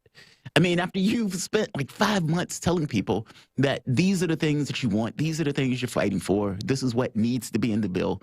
And then for them to not just capitulate on those items, be it the $15 an hour minimum wage, I know that wasn't in this one, this was in the previous one, but not just capitulate on the items that you said you wanted, like the expansion of Medicare and stuff like that, but to do so without any assurances that your bill is even going to get passed. And that's after 5 months of saying that these two things are completely connected, and something that Manchin has said himself. Should they kill this bill? I guess that's the question. I think the progressives should vote against it. Yeah, I think this is the only way you demonstrate power and get power. Okay, Lawrence O'Donnell said it. Unless you withhold your vote, unless you're threatening to withhold your vote, you have no power. That's what Joe Manchin understands very clearly. And he's one person who understands that. There are a bunch of people, 9 people, how many, 10, or with the Progressive Caucus, even more than that. They got to say, we withhold our vote for what you want unless we get something that we want, something substantial, not insulting crumbs. Yeah. You need substantial changes. And they're not, unless they do that, they are really just demonstrating that they're there to sheepdog people into the Democratic Party and get them to go along with anything the party, that is, the ruling class, the donor base of the party, and the lobbyists will write. Not to mention, they just lose all credibility. I mean, credibility for your opponents, who at this point basically can try you because they just completely distrust that you'll ever basically stand by the things that you said you believe in and would go to the mat for, but also by your allies, meaning you need the public to basically go out and stomp for you and to, put their signs up in your yard and at the very least talk to people saying, yes, I believe these guys are going to do X or Y. And you even lose that. I mean, you basically create a lot of cynical people who don't necessarily believe the political space gives them what they want, even when they get a certain degree of agreement in the political space. And I think that is disastrous. I mean, not just for their political ambitions, meaning Democrats keeping the House and the Senate. I think it's disastrous just as a political ploy or plan going forward. Absolutely. I mean, these are programs, negotiating prescription drug prices is 90% people want this. Yes. $15 minimum wage, as I say, even Medicare for all, it's an easy sell. People want this. And they run on, we're going to do it for you. And if they end up just, oh, well, we can't, too bad, because, these people are too powerful. The lobbyists are too powerful for us. They're teaching people a lesson that you can't depend on us for anything. You know, that the system is rigged in a way that you're never going to get past. You're never going to get changes that are needed. The house is on fire. Yep. You can't be giving people a cup of water. You're socially, economically, socially, people's lives. The house is on fire, and you're arguing over drops of water. And, you know, unless people, it is destroying the, you know, it's already been destroyed largely, the political process in this country, and people just are cynical. They're going to withdraw. The Democrats are not going to get the votes from the constituents they have been getting votes from. They're losing the working class. They're going to lose the black vote. They're going to, I mean, what are they left with? White women in the suburbs? I mean, even those are going to waver on this. So I just, you know, from the point of view of electoral politics, it's less interesting to me, but it's a reality. But from the point of view of the political process in general, this is causing alienation and cynicism, and I wish it were causing revolt.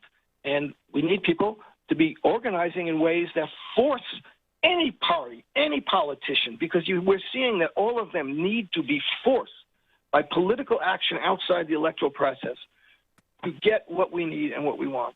And, you know, they make it so bad. We were looking at some of the polling that was taking place yesterday.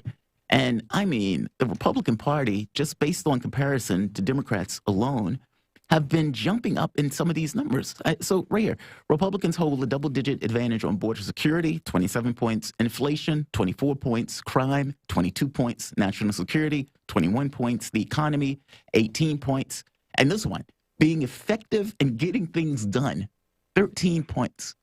And all of this is just in comparison.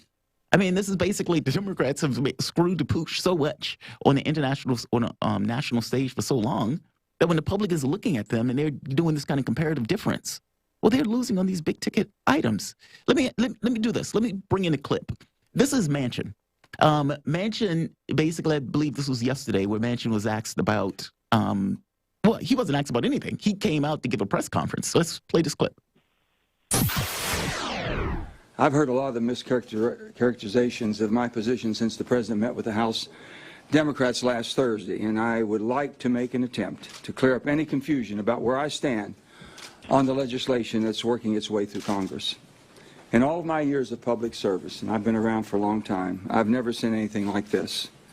The President of the United States has addressed the House Democratic Caucus twice recently to urge action on the bipartisan infrastructure bill, which sometimes we refer to as the BIF bill. Last week, the Speaker Pelosi urged the importance of voting and passing the BIF bill before the President took the world stage overseas, and still no action. In my view, this is not how the United States Congress should operate, or in my view, has operated in the past. The political games have to stop. Twice now, the House has balked at the opportunity to send the BIF legislation to the President. As you've heard, there are some House Democrats who say they can't support this infrastructure package until they get my commitment on the reconciliation legislation. It is time to vote on the BIF bill, up or down, and then go home and explain to your constituents the decision you made. And I've always said, if I can't go home and explain it, I can't vote for it, and if I can, I will. I've worked in good faith for 3 months, for the past 3 months, with President Biden, Leader Schumer, Speaker Pelosi, and my colleagues on the reconciliation bill, and I will continue to do so. For the sake of the country, I urge the House to vote and pass the bipartisan infrastructure bill. Holding this bill hostage is not going to work in getting my support for reconciliation bill. Throughout the last 3 months, I've been straightforward about my concerns that I will not support a reconciliation package that expands social programs and irresponsibly adds to our $29 trillion in national debt that no one seems to really care about or even talk about. Nor will I support a package that risks hurting American families suffering from historic inflation. Simply put, I will not support a bill that is this consequential without thoroughly understanding the impact that it'll have on our national debt, our economy, and most importantly, all of our American people. And, of course, his bottom line for the coal company that he and his family owns in West Virginia. What are your thoughts, Jim? I mean, basically, Manchin is in the situation of, while he holds another bill hostage that could have been passed months ago, he talks about them holding a bill hostage. What are your thoughts? on his comments. There is something here that we have to recognize, which is that the reconciliation bill is this huge omnibus package of a whole bunch of things. Mm-hmm. They have to kind of stick together in one thing. Because reconciliation, I think you can only do it once a session, right? Well, twice. I mean, they did it once earlier for I believe, the COVID bill, but the parliamentarian basically said that they could do it more than once. So this is going to be the second time over the course of the year that they've done it. Okay, so but it's very hard to do it without the reconciliation. In a normal situation, you would vote on these different policies, but the whole issue of the filibuster comes back into play here. This is causing all these pretzel twists and turns in policy and the way you pass legislation. So, again, the fundamental structural problems of the Senate as an anti-democratic body, and within that, the Senate as blocking legislation in a way, the Senate itself being an anti-democratic party, a representative, not really representing the population proportionally. And within that, you have the filibuster, which is another anti-democratic policy blockage to passing any kind of progressive legislation. So that's all part of the problem that Manchin and the progressives are playing with. And then you got, I got to say it, we don't want to raise the national debt, the $29 trillion national debt. How are you going to pay for it? They're all arguing about, you're going to pay for it. We are going to pay for it. I will show you how we're going to pay for it. And unless people start understanding that this is a phony argument, completely phony, the national debt is a good thing. Deficits are good things, and generally speaking, the national debt is just all the money the government has created and put into the economy and not taken back. We wouldn't want them to do that. That it's not a tax and spend economy. It's a spend then tax economy. The government creates and spends money and then taxes some of its back.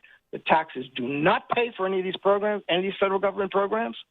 And unless people start to understand that, and unless the progressives start to explain it, unless people start to say, listen, we got to forget about this business of how you're going to pay for this because we don't need them to pay for it. Let's raise taxes on the wealthy because they're too wealthy and too powerful, and inequality is a bad thing. And let's have an I'm all for an effective maximum income policy. Let's tax away 99% of the income over, give me a number, $5 million a year, $1 million a year? Who can't live on $5 million a year? So that's fine.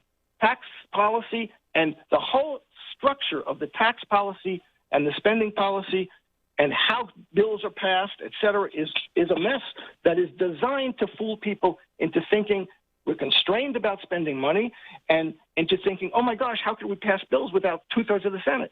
Because that's a wonderful thing. Look, Jimmy Stewart and, this is, unless we get over these things, we're never going to get anywhere within electoral and parliamentary politics. Well, but here's the thing. Okay, so say we look at a bill this size.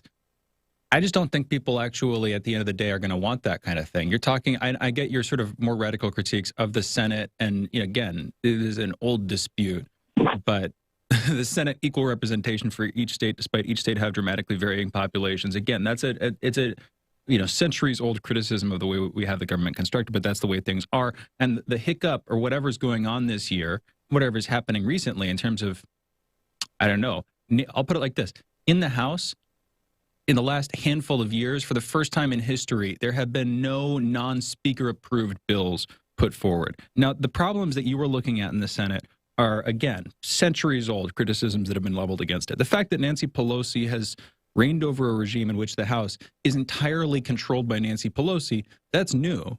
And I don't know exactly what the cause of it is, but it seems like there's been an acceleration of problems. And I'm not sure that the underlying critique that you're making of the Senate, whether it's valid or invalid, whatever the case may be, that's old. Something new is afoot. And the degeneration seems newly bad. But there's also this other thing, which is really what I was getting at, which is the bill. I was just walking in from getting myself some coffee and going to the restroom, looking out, and, I forget which news station it was, but it was one of the big news stations. CNN. And probably CNN, something like that. And they were flashing your Thanksgiving dinner, why your Thanksgiving dinner is going to be more expensive, that kind of thing. And the price of turkey per pound is going up through the roof. Now, you can bring up the supply chain breakdown But what's on a lot of people's mind when they're looking at those rising prices is, of course, the size of the bills that have been passed in the past year and a half. A lot of conversations going on, and I've been a party to them. I've seen them happen. Family, extended family, middle of the road, Democrats, Republicans, whatever. They're all aware of the fact that these big bills, despite every MMT talking point, whatever that you could bring up, these are going to cause inflation if there's not a concomitant, GDP growth on the other side. If you don't get what you think you're going to get out of the money, then that's going to lead to inflation. It seems like that's what we're seeing. All talk of the supply chain breakdown notwithstanding. Therefore, I don't know that people are in the mind for another big bill. And maybe this was the 1.75 or whatever it ends up with.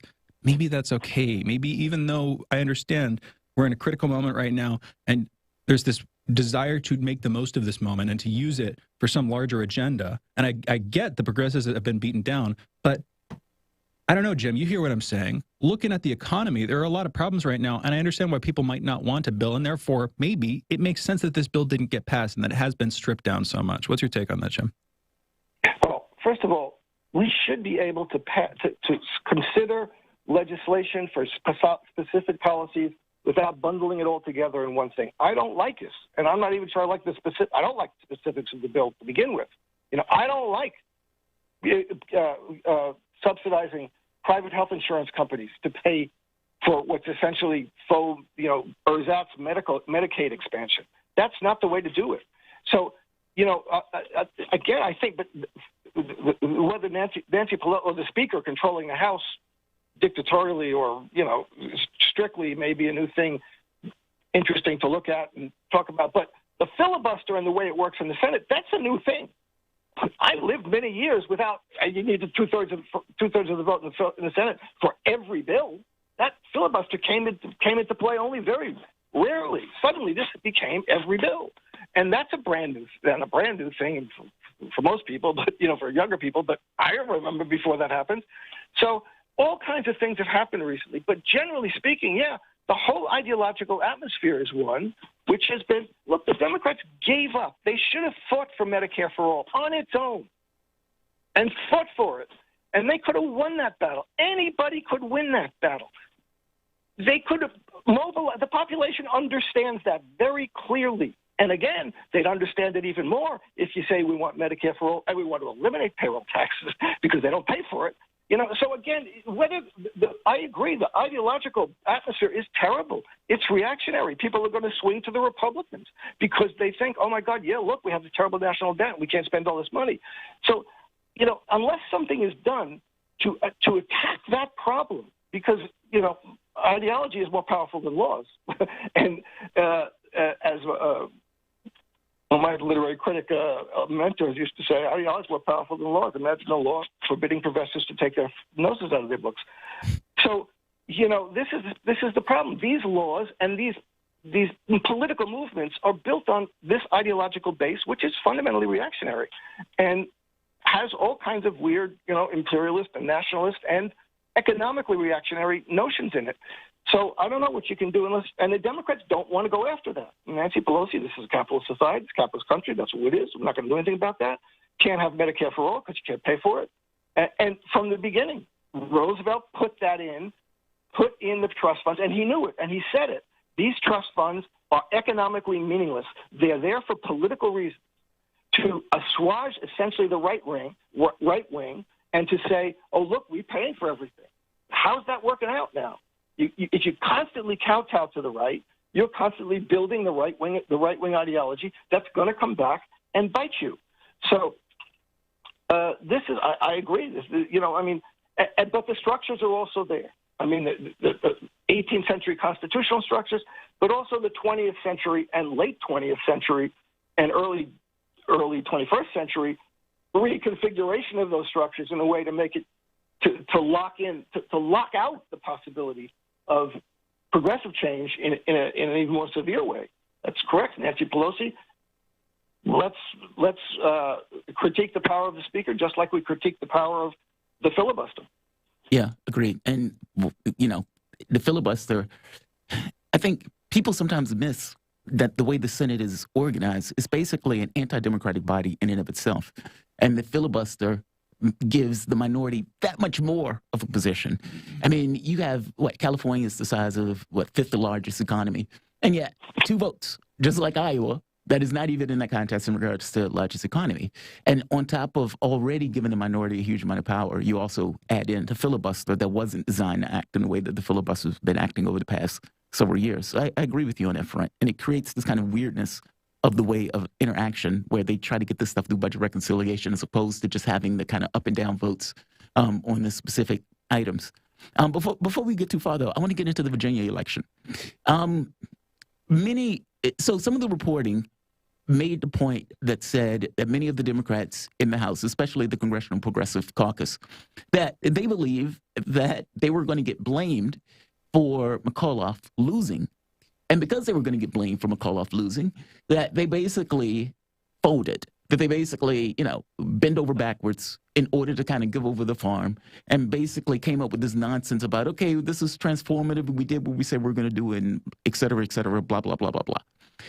I guess the question is 2 fronts. Do you think that's why McAuliffe is having such a difficult time in Virginia? And what do you think about that Virginia race in and of itself? I mean, Biden won that race by 10 points, if I'm not mistaken. And yet, Youngkin and McAuliffe are basically neck and neck. What are your thoughts? Yeah. 2 hateful candidates. But yeah, it's hard to know exactly what's going on there. I mean, again, people are put off by the fact that the Democrats don't deliver anything, don't deliver the big proposals and the big changes that they wanted them to deliver. And you have a number of other things that are in play, and I'm not sure how they're working out. This whole debate and education debate about critical race theory and what's being taught in schools. Now, there's a whole level at which parents, because of Zoom teaching over here, have seen what the kids are learning in schools. Some don't like it. Have you seen, but there's some specifics there that we got into, and it's not just what people are being taught, it's also like what's available to them. So some of the specifics that we were looking at that were truly egregious, as far as I know, weren't taught in classrooms, but they were available in the school library. And it's like graphic novels with like graphic depictions of sex. And to me, it's frankly irrelevant what genders the sex is between, but it's people talking about like dildos and how they're going to have sex. And you repeatedly using terms that I literally can't even say on the air. And it's available for like 12-year-olds to find. I mean, and again, I don't know if you've seen specifically what I'm talking about, Jim, but I guess my take is with some of these things, the parents' frustration is legitimate and they're trying to get this stuff so, their kids don't have access to it. And I understand why they would want to do that. Yeah, I mean, when McAuliffe says parents shouldn't have any say about what's taught in schools, well, at the end of the day, that's ridiculous. Oh, that could go down very well. And they do have this. They have to say to the school board. It's not that they should be micromanaging everything every week, every semester. But at the end of the day, parents should have to say what goes on in the schools. But again, some of those things like sexually explicit materials in the libraries, there is a different culture here than there is in Europe. A lot of European countries have that for a long time. No problem. Nobody worries about it. You'd have to see some specifics. Again, some of the specific comics were like, it's just ridiculous, but go for it, Jim. Yeah, I'm just saying, I want to listen to the concerns about that. It's perfectly legitimate for people to raise that. And, people should, we want parents to be involved in. Yeah. I mean, you can't say that and then turn around and say, oh, but you have nothing to do with this. So these are all plus the vaccine mandate. And I got to say, I don't want to say I'm staunchly opposed to vaccine mandates. I think they're scientifically ridiculous and politically devastating. And we're going to see that. You cannot be telling hundreds of thousands of working class people, I'm going to throw you out of work unless you take the medication I want you to take, and then be surprised when they don't vote for you.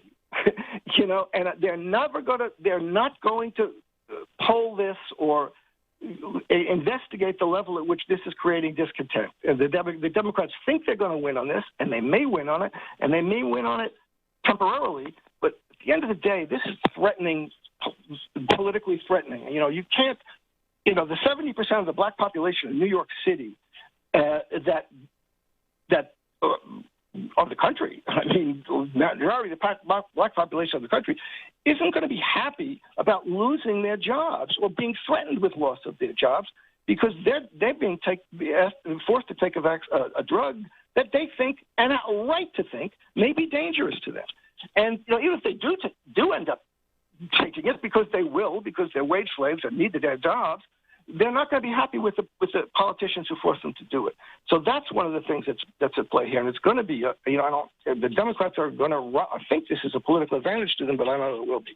So all of these things, the issue of what's taught in schools and what's in the libraries, a lot of it is reactionary. We don't want to hear any kind of critique of American history or American founding fathers, and a lot of it is sincere concern about what is this, or why are we having explicit sexual content for 12-year-olds.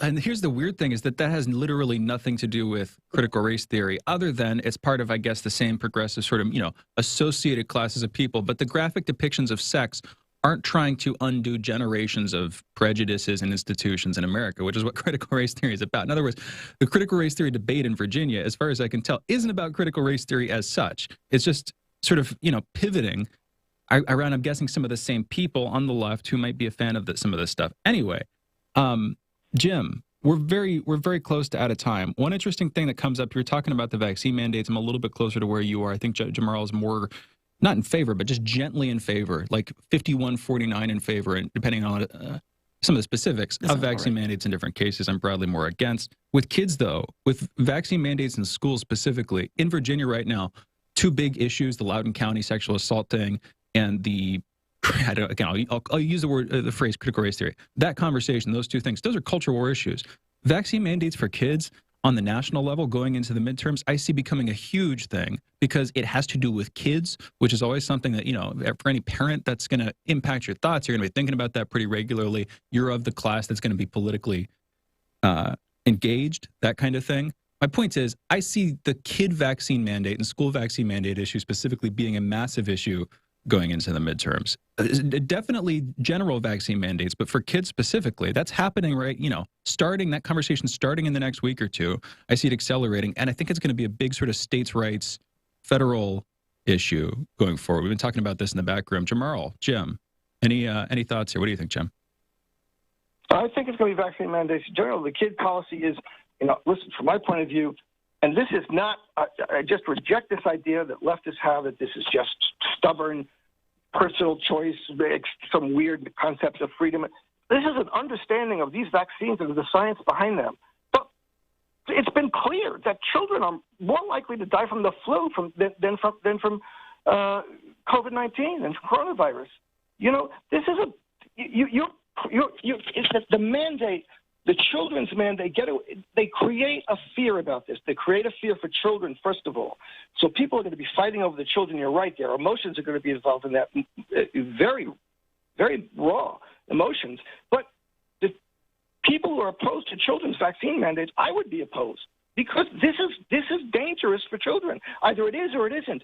The problem is you have to be able to have that discussion, really looking at the science, not censoring anybody. Any scientist or doctor who says anything that's outside the Fauci line, and you have to have a discussion about it, dispassionate discussion about it, and it's very hard to do that. I'm not going to have a dispassionate discussion about it. All discussion about it, I can promise, will be passionate on pretty much any level. Let me ask you this. Do you think it's dangerous for adults? Well, and I guess there's two questions. Why do you think it's dangerous for kids?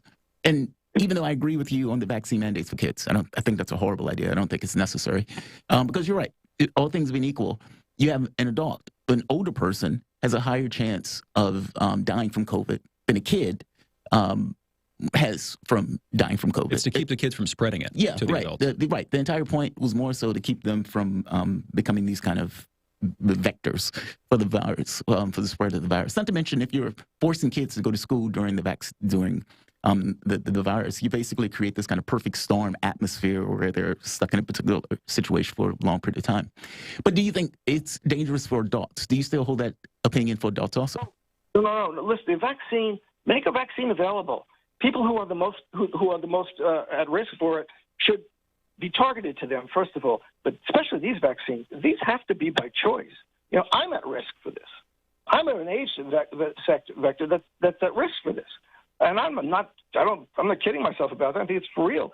But I will make my decision about that, okay? Because it's also, the vaccines carry risks. You know, there's this notion that people have been drummed into their minds vaccines are harmless magic bullets. They're not. They carry risks. And this vaccine turns your body and your cells into production of the spike protein, which is, look it up. I mean, I know. That's the whole premise, but I don't. But vaccinations do that anyway on some level. Maybe not be the spike protein. Yeah, it might not be the spike protein. But again, if the mRNA, I get why people are sort of squicked about the idea of this is a new technology that is interacting with your genetic code in a way that feels potentially nefarious. But the spike proteins, again, probably a bad choice of name for them or whatever, but it's not like they're attacking your body. It's not like they just spike you repeatedly or something. It's sort of a messaging process inside your body using the spike proteins as a signaling mechanism to interact with other cells and to spread this message that, hey, we have this invader, we need to fight it off. No, but you see, that was the premise, but that's not right. And the Salk Institute studied this. The spike protein is itself pathogenic. It causes enormous vascular problems. This is why there are all these vascular problems. The spike protein itself is pathogenic. I've heard people make that argument before, but then when you look into the data and people talk about all these problems, there aren't again, it's like the incidence rate. I'll put it like this. Vaccines are not silver bullets, and you're right about that. There's going to be a risk and a benefit to pretty much any intervention. And when you're doing something like a vaccine, you're changing how the body responds to an outside source. You're reprogramming it in some way. There are going to be risks associated with that. But with these specific vaccines, it doesn't seem like that's borne out. Now, where I will completely agree with you is in the case of kids, and I think this is going to be a big, big, big debate, is including the suppression, the censorship, all of those arguments completely valid on this one, where people are like, okay, say my kid literally has a greater chance, a 1 in 1,000 chance of suffering some negative symptom from the vaccine. Say my kid has a greater chance of suffering some negative symptom from the vaccine than they do from COVID-19. Am I going to get my kid vaccinated, even if it might technically hurt them, just to protect the people around them? Yeah. And is the school going to mandate me to do that? And then when I go to talk about this on Facebook, am I going to be able to? That conversation, that whole thing, I see later this year, early next one. I'm sure there's going to be other stuff too. I just see it being massive. Yeah, well, look, but I'm sorry, the vaccine, first of all, you don't know within 6 days or 5 days or 2 weeks. The spike protein causes enormous problems. The issue is whether the spike protein in the vaccine circulates in the body or not. The premise is it was going to stay in the deltoid muscle. But heart attacks, strokes, these are going to happen weeks and months after the vaccine. Have to look, to judge the benefit of the vaccine, the net benefit, you have to look at all-cause mortality. Okay, so if you're doing apples to apples, then it would be death associated with COVID versus death associated with the vaccine. And I'm sorry, it's not even close. I mean, we run the death numbers every day. Those numbers are at 740,000 Americans, just Americans alone, in comparison to the number of people that died from taking the vaccine. Do you believe that those things are comparative? Let's go there first. No, but first of all, the numbers of deaths from from COVID are not reliable, and everybody acknowledges this. It's acknowledged in the mainstream populations that up to 90% of the numbers here are people who died with COVID, not of COVID. I know, but that's sort of been the idea the whole time, and I'll hand it back to you real quick. The idea being, we know that people with comorbidities, and that's the whole thing, are more likely to die from COVID. So most people who die from COVID are probably going to die with comorbidities because that's the thing that made them die. If I've got type 2 diabetes or if I'm going through cancer right now, whatever the case may be, and I have a weakened immune system that makes me more susceptible to COVID-19, the expectation is that most people who die from it are going to have other stuff too, because that's what made them die. That's what made it possible for them to be in such a weakened state that COVID knocks them out. But Jim. Yeah, which might have happened if they were the median age like 76, which might have happened if they got flu. Yeah, but what were we supposed to do with that? You could make the argument about pneumonia. Okay, they could have, somebody at 75 years old in the hospital gets pneumonia, pretty common iatrogenic disease spread through hospitals. Does that mean we just hold up our hands and say, well, they caught it, we shouldn't do anything to prevent that? Of course not. You take measures to prevent these things. And with COVID, you have a much more virulent and more dangerous, but specifically a much more virulent disease than you were used to with the flu, that when you look at it as zoom out a little bit, it's a lot more deadly. I get the idea, okay, there's this massive... Now, people can argue whether all of the responses to the pandemic, the global lockdowns, everything, whether that was justified. And I completely get that argument. But the idea that this isn't something to try to prevent, to kind of freak out about. It makes sense. Made sense to me early last year, too. You do try to deal with it, but look, Sweden did a good job at the end of the day. Much better job than the UK or the US. Who did? You said Sweden? Sweden. Sweden. Look at their all-cause mortality. Look at what's happened. Their all-cause mortality has been, generally speaking, lower than normal over the course of the last 2 years. But what they did, you isolate. There are ways of dealing with this. I mean, this has just upended the entire normal scientific way of dealing with viruses. You don't lock down all of society. You don't make a push to produce vaccines in 6 months and then give them to everybody. This is really... Well, it's just additional technology. I mean, the entire premise of it was to basically build a vaccine faster. It's just tech. From the standpoint of locking down society, like Shane said, conversations and everything else could be had over that point. But at the point where you have basically numbers larger than the Spanish flu of people that died, I don't necessarily think it's insane for the government to try to come up with policy in order to cut down the numbers. And part of those ways to cut down the numbers were masks or cutting down the number of people who are basically in a population that are going to bump around and increase the probability of spreading the virus. The virus is going to, those numbers, the public health officials, Birx, got up and said, the heads of public health officials in states got up and said at press conferences, we are classifying deaths as COVID deaths, even if they were caused by a clear alternate cause, like gunshot wounds, suicides. Anybody who had a positive PCR test, which is itself, and this is known, it's in the mainstream press, a positive PCR test is not a case of COVID. It doesn't.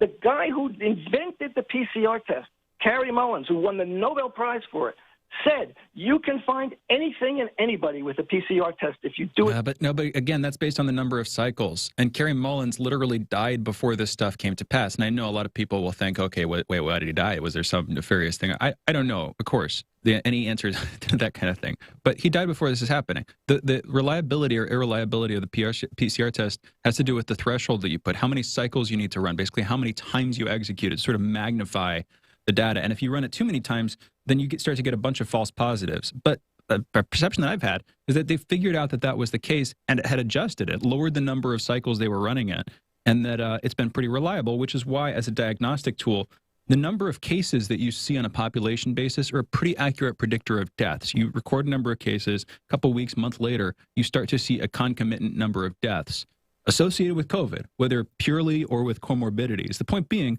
the tests actually do seem to work. Maybe not literally every one, but some false positives here, false negatives there. Broadly, they're useful. But it's not true that they adjusted the cycles. You shouldn't run it for more than 28, 30 cycles. They ran it at 40 cycles originally. But then why are the numbers proven to be accurate?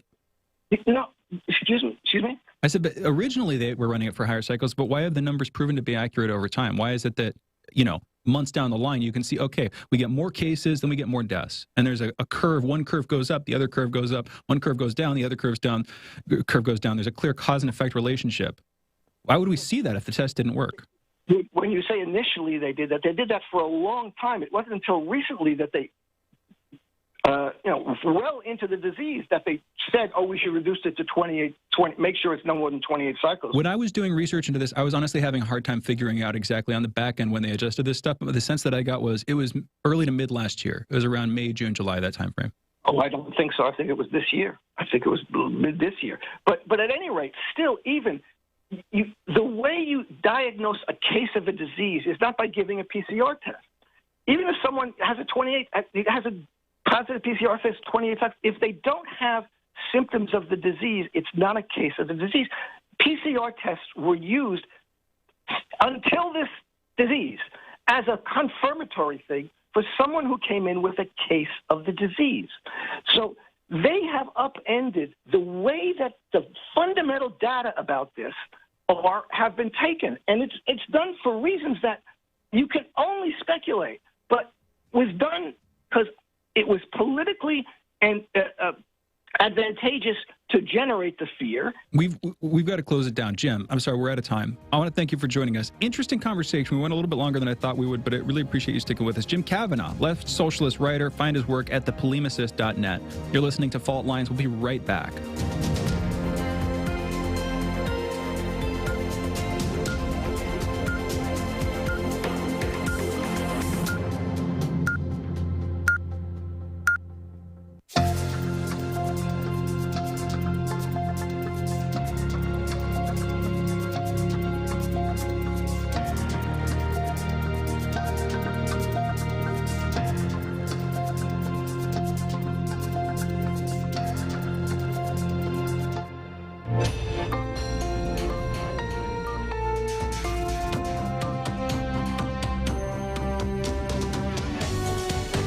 Listening to Radio Sputnik.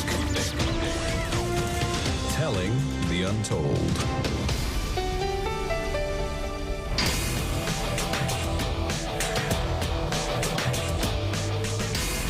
Fault Lines. Live from across the divided states of America, it's time now for another hour, the last this morning, of the most disruptive show, covering news, politics, and events from across these disunited states we call America and the increasingly divided surface of our globe. In the independent corner, I'm your political analyst, Shane Stranahan. And in the left corner, I am the indefatigable, your ever vigilant, last man on the wall, your political analyst, Jamarl Thomas. And together, that means you're listening to Fault Lines with Thomas and Stranahan. All right. Good morning, everybody. Hope you're doing well. It is just past 9 a.m. Eastern. Jamarl, you doing okay? So far, so good. Good to hear. Good conversation so far. Absolutely. Didn't close it out. Jim Kavanaugh, you can find him at thepolemicist.net, also Counterpunch, frequent guest on the network here. And he had been a constant, well, not constant, but a regular fixture, a regular guest on the show under the Lee and Garland regime before we started hosting the show. And so it's good to have him back. Yes, definitely. Anywho, we've got news to talk about. First up, in COVID stats. Yesterday in the United States, there were 124,546 new COVID cases reported, along with 1,153 new deaths. Over the past week, there have been an average of about 74,504 cases per day. That's a decrease of 11% from the average 2 weeks earlier. 58% of the total American public has been fully vaccinated. 67% of residents have received at least one dose of a COVID vaccine. As of this morning, the coronavirus has infected 46,058,641 people across the United States, and it's killed 746,688 people. In national news, today the election in Virginia is taking place. That election sees Terry McAuliffe, the Democratic candidate, facing off against Glenn Youngkin, the Trumpian Republican candidate. Two big topics on the agenda making national news from that election are the sexual assault that took place in Loudoun County, Virginia. That's North Virginia, not too far from D.C. here. Also, this critical race theory conversation, or I keep saying that. Oh, we were talking about this in the last segment, last hour. Yeah. The critical race theory conversation in Virginia has to do with books that, as far as I can tell, have nothing to do with critical race theory. You know what I mean? Yeah. Does that make sense? Yeah, Do you agree with me? Yeah. I mean, oftentimes I just noticed that last hour, and I'm like, wait, I've been using this term critical race theory conversation. I've heard that. I've heard people talking about it, but it doesn't have anything to do with... Youngkin said he's going to basically ban it, but it's like, that has been basically a placeholder for all sorts of stuff. Leftist material. Yeah, basically. Or whatever. I mean, even like the conversation on, slavery or something like that, all of that stuff gets, shoehorned in the critical race theory. Yeah. It's insane. I mean, like Texas went so far as to be like, yeah, we're going to ban this. And it basically banned you teaching history in many respects. It's very weird stuff. But yeah, Youngkin said he was going to do it. But yeah, that's a placeholder. It is a placeholder idea. Anyway, that election's taking place today. Of course, a lot of people are watching that because it will, and we believe, represent the direction that the 2022 election cycle takes place, where they're going to go, where the midterms are going to go, basically, in this face-off between a Democrat and a Republican. I keep noting also the choice of topics, the whole culture war theme of what's grabbed the attention of voters in Virginia, whether we'll see revival of those themes, really an extension, because they've been around for years. We've been fighting the culture war for a long time now. The modern, completely digital civil war. The spending and infrastructure bill news, delayed from last week, due to be held sometime this week. The two bills under consideration, one the bipartisan infrastructure bill, the other the significantly scaled down spending bill taken from just a couple of weeks ago, $3.5 trillion all the way down to $1.75 trillion as of late last week. That's literally half of what the bill had been. Anyway, The debate over how and when we're going to pass those bills continues into this week. Joe Manchin, senator from West Virginia, yesterday said that he would want to pass the infrastructure bill on its own, something that he'd been pushing for, as opposed to passing them together as an omnibus, which is a key negotiating tactic for the more left-leaning senators and representatives on this topic. Anyway, continuing with national news, a Southwest Airlines pilot is under an internal investigation after signing off from a flight using the phrase, "Let's go Brandon." Southwest Airlines said in a statement provided to NPR that it does not condone its employees sharing personal political opinions while working. And apparently, "Let's Go Brandon" is a statement of personal political opinion. In international news, at the COP26 climate summit, President Biden said he intends to restore and strengthen rules rescinded in the previous administration that aim to prevent methane leaks from oil and gas wells. The planned announcement comes as Biden, who is at a global climate summit, faces intense pressure to show that the U.S. is serious about the issue. This comes after he has failed to get the bill passed, the spending bill passed back here in the States. We were just talking about that. That bill would have included, and as far as I can tell, does include over $500 billion in spending to improve America's response to climate change. Sadly, that bill is not passed. He couldn't take that to COP26, to the summit. At least 16 people were wounded in 2 blasts at a military hospital in the Afghan capital on Tuesday. It was unclear if there were fatalities in the blasts at the Daoud Khan military hospital. That's a teaching facility near the Afghan capital's diplomatic quarter. Taliban officials said special forces have arrived at the scene. And Jamarl, you were asking earlier about which special forces those were, whether those were Americans. I'm pretty sure those are just Taliban special forces, not Americans. Okay. So, we're not there anymore. Mexico's National Guard said Monday that its officers opened fire when a pickup truck carrying migrants tried to avoid an immigration checkpoint and ram a patrol vehicle. The gunfire killed 1 migrant and wounded 4 others. In tech news, Yahoo has shut down access to its services in China, becoming the latest American tech company to exit the country. It pulled the plug, quote, in recognition of the increasingly challenging business and legal environment, end quote. That's according to a Yahoo spokesperson. Quote, Yahoo remains committed to the rights of our users and a free and open internet. We thank our users for their support, end quote. I want to come back to that. But briefly, in holiday news, today is National Ohio Day and also National Broadcast Traffic Day. And with that, those are our headlines. You're listening to Fault Lines with Thomas and Stranahan. National Ohio Day. A holiday specifically for one of America's 50 states. You got to bet that every state has its own holiday, right? You would think, but I got to be honest, I didn't know each state had a holiday in general. Meaning, I didn't know National Ohio Day existed. But yeah, if one has it, I suppose all of them have it at some point. It'd just be weird to live in America where we every state celebrated its own holiday. Yeah. I could see it. It's not too far off from this one. I wanted to go back to Yahoo shutting down its services in China. LinkedIn shut down its services in China not too long ago, just a few weeks ago at this point, about a month ago, I believe. But Google, they're committed to the rights of users in a free and open internet. That's why they do that kind of thing. But what this is all making me wonder about, LinkedIn doing it, Yahoo doing it, maybe they're just imitating each other, or maybe on the back end, and this is what I wanted to bring up, they're getting some indications that now would be a good time to pull out of China because the U.S. is ramping up in some way. Yes. You know? It could easily be that. I mean, if you think about the connection between government and various corporate actors, well, there is communication that goes back and forth between, these groups.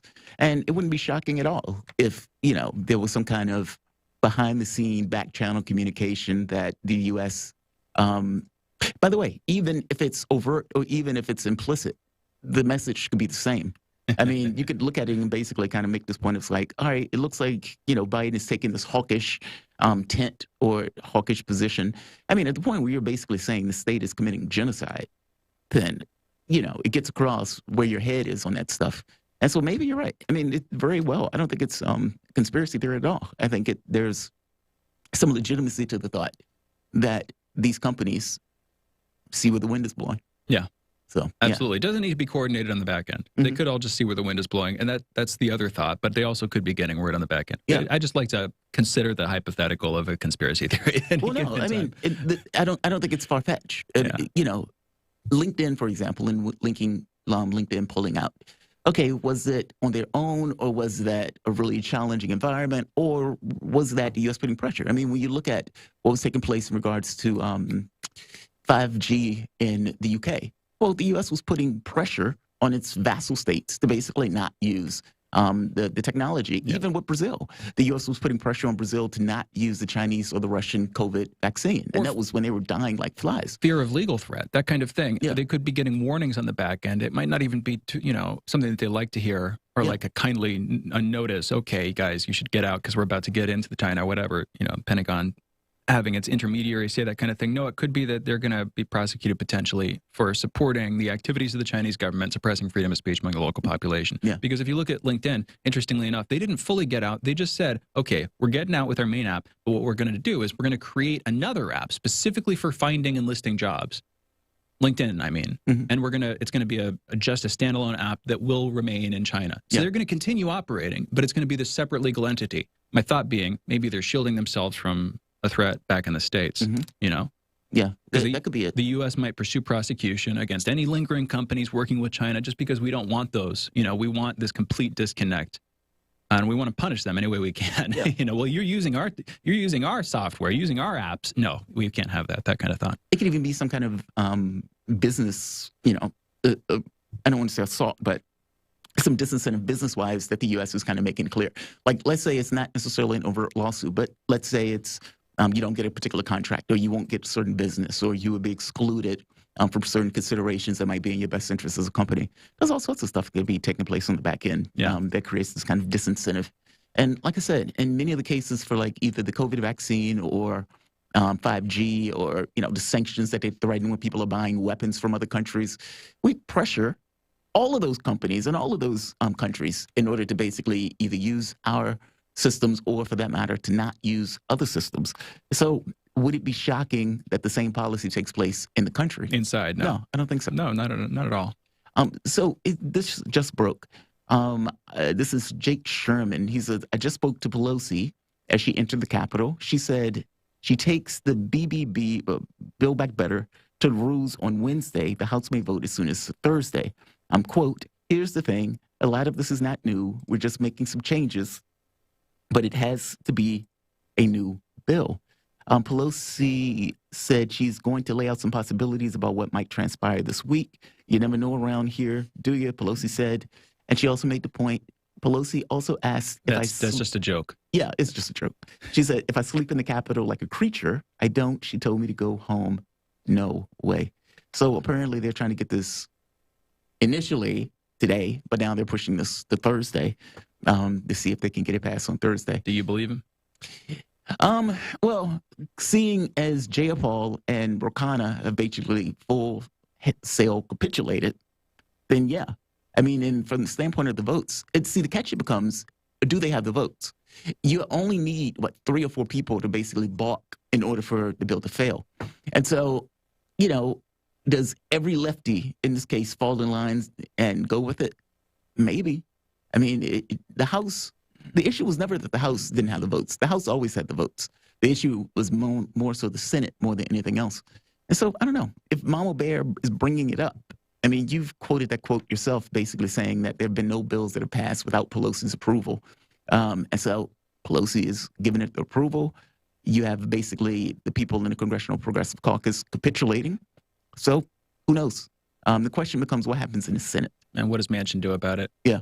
Like, does Manchin pass? Because their belief is, okay, we're going to put Manchin, pressure on Manchin to kill it.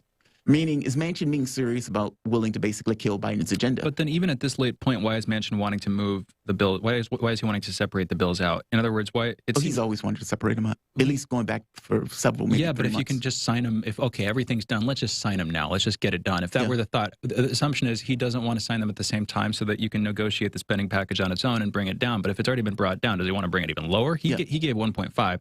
Number right now is 1.75. Is he really going to make it? Okay, he never even agreed upon this. I mean, that's the rub. He never even agreed upon this bill. I mean, if you listen to that quote, I think it's like 7 minutes long. And I don't remember at any point of him saying, yes, I'm going to back the president's agenda. His thing is, we need to separate these bills. They just need to vote on this and we'll deal with the other bill as is. Well, that just means he wants to kill it. Look, Manchin may just kill the reconciliation bill in and of itself. and be perfectly content with just passing the bill that he helped negotiate, which is basically why people kept saying they don't believe him and why they tethered the bills together, because they didn't necessarily trust him and some of the other right-wing Democrats to basically support the agenda. So in this very specific case, they're basically betting that Manchin is not going to kill Biden's agenda. I don't know if that's true. I don't know if that's true. He has no issue in getting rid of some of the other things. And if he gets the bipartisan bill, he said it himself, I just need to go back to West Virginia and explain it. And if I can do that, then my life is great. And you get, 48% of West Virginians that are okay with Biden's agenda. That number goes up to like 70% when you're talking about taxes. But, like you and Jim were making a point, this is this kind of huge omnibus bill where like 1,000 things are in it. And at this point, they've taken out many of the big ticket items that they were going to have in these bills and basically ended up with this kind of corporate-friendly bill. Is he going to pass it? Who knows? It doesn't necessarily sound like he's gun-ho about passing it, even now. And so I take your point that, they basically cut it down in half. But that may be not enough for Manchin. I mean, if you were Manchin and you say, all right, I got them to take that down from 3.5 to 7.5. If I wait a little bit longer, maybe they'll cut it for less. I mean, at this point, what's to stop him from doing that? They've capitulated everything, meaning they've given up everything that they've wanted in this bill, and they've given it over to Manchin. If Manchin just says, well, I'm not for that either. I need it to be at $1.3 trillion. Are they going to tell him no, or are they just going to continue with the capitulation? I mean, I guess my thing is... That's the question that I'm asking. Yeah. That's what I asked. I guess my thing is they've given him everything that he wanted. He could always just ask for more. Yeah. I don't know what's to stop him. There's nothing to stop him, exactly. I mean, and, it's wild. Cinema doesn't even seem to factor in this conversation currently. I mean, this seems to be a conversation with Manchin himself at this point, where he's been able to basically suck up all the energy and everything else. I don't know if that's just because Cinema doesn't seem serious, where her position doesn't really make sense. With Manchin, he's from West Virginia, so at the very least he's from a red state. And the arguments and stuff that Manchin has basically been making, well, yeah, I think they're ludicrous on some level, and I do think West Virginia would benefit from the plan, but at the very least, you can make a case that because he's in a red state, that he is not necessarily going to be penalized or punished for taking this particular position. And just from his polling hasn't flown through the floor. That's what penalized or punished. Again, there's this idea that's a completely bad faith interpretation. Maybe he's just representing his voters, maybe our constituents. Or himself. Or both, or as you would expect a politician to do. Or both. Ish. I mean, it depends. I mean, you think it's a bad faith interpretation. I think it's an accurate interpretation. No, I get it. But the framing of, his voters haven't turned on him. Well, no, maybe his voters want this. Maybe his voters are perfectly okay with this. Maybe that's just the wrong framing. And it's like, you're thinking in terms of what you want, but his voters are perfectly okay with this. And that's how politics is supposed to work. I'm just looking at the terms of polling. There's this interesting sort of imitative resentment of Manchin as like the thing that progressives could be. Yeah. But what's Manchin doing? If again, okay, he probably has his own stake in it. He probably has investments, but also people of West Virginia probably, whether it's propaganda or whatever, don't look too kindly on this bill. He's doing what they want. He's doing what he wants. That's how politics is supposed to work realistically. If you have both idealism in your hand and realism, he has his own pursuits. He's also representing the citizens of the state. Seems like it's working. I don't know. He has his own pursuits. I don't think he's representing the people in that state. And like I said, this isn't just me. I mean, this is if you just ask the various people, hey, what do you want? Do you think, do you agree with the president's agenda or not? Tax more of the wealthy, they agree with that. Yes. Move jobs out of West Virginia, or replace jobs. Agree with that. They don't agree with that, and that's why there's some of each. But my point is framing it as, Manchin's getting away with it or whatever. No, he's doing what they would want him to do. Getting away? I don't think I said getting away. Yeah, no, that's too far. Yeah. But Manchin's getting this past them or whatever. Manchin is, I don't know. I don't mean to nitpick the framing. My point is, there's a way in which he seems to be doing perfectly exactly what he's supposed to do. And he is, in some ways, for progressives. Don't you want progressives to act like Manchin, but representing the citizens and the constituents in Seattle and AOC's district in Brooklyn or whatever, the Bronx, wherever? I don't know what supposed to do means. I would say that it depends on what you think somebody's job is as a representative. Yeah. I would say that job is to represent the constituents, whether it's in your state, whether it's in the country, et cetera. And decisively, even if it means standing on your own. There are times where, you should take that stand. And Manchin's doing that. That's my point. Well, look, what did I say earlier? I said progressives need to take a hint from Manchin, and they need to learn the lessons that Manchin is basically teaching them. And for whatever particular reason, despite Manchin eating their lunch, going all the way back from the first the $15 an hour minimum wage and everything else. They don't get it. They don't learn those lessons. And so they ended up in this kind of weird situation where they're basically willing to capitulate over and over again. I mean, even in this, you basically made the point and says, what's to stop her from doing it? Nothing. Nothing at all. Nothing. And so it's not like, he's from a red state, so it's not like he's going to be overtly penalized or punished for taking a particular position like that, even though, honestly, he should. West Virginia is like the 48th poorest state. Well, but again, this is where the framing gets a little bit weird. Why should they penalize or punish him if he's doing exactly what they wanted to do? I didn't say that. I didn't say he was doing exactly what they wanted to do. I even made the point of saying increasing taxes increases the number of people that were willing to back the bill. I mean, even if you're looking at basically, is Manchin okay for increasing taxes? Well, the answer is no. I thought he was more or less, that wasn't his big point. That was Sinema's point. Sinema didn't want to raise taxes. Manchin didn't want the climate change stuff. And why doesn't he want the climate change stuff? Because of West Virginians and coal and all that. And admittedly, he has his own personal investments. But on the taxes, I thought that was more Sinema's thing. No, that is more Sinema's thing. But Manchin wasn't necessarily on board for this kind of tax increase either. I mean, I think he kept saying, well, people should pay their fair share or whatever else. But if you're not going to do anything to ensure that they do pay their fair share, then that's just you talking. Because Sinema is taking the arrows and the lobbying dollars or whatever on that one. Yeah, she's sucking the air out the room on that one. Look, I don't buy the premise that he should be basically gutting Biden's agenda or he should do X or Y. Personally, I'm in this mindset that people should do what's in the best interest of their constituents. And yes, you have West Virginia that's mainly a red state.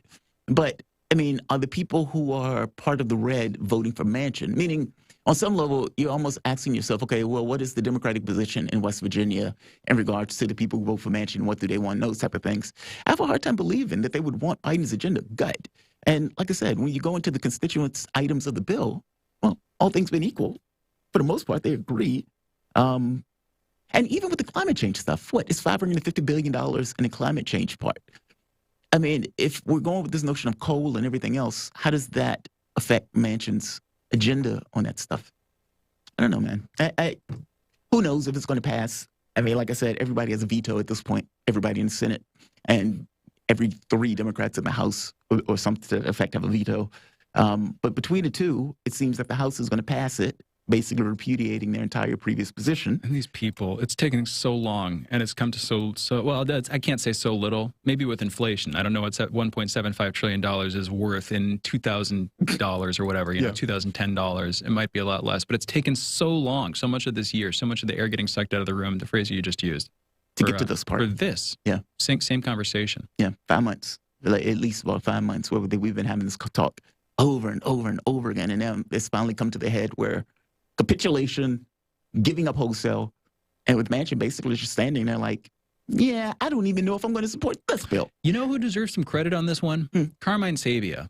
We haven't had him on in a while, but he made the prediction back in the day. We were talking about the stimulus bill, and what he said was, this is the one thing the Biden administration is going to get done. And admittedly, we're still in the first year. You know, we haven't gone into the rest of it. But by the looks of it, this is the last thing they're going to get done. Carmine Sabia called it back in the day. Yeah. He was like, the stimulus bill that Biden passed, that Congress passed. Yeah.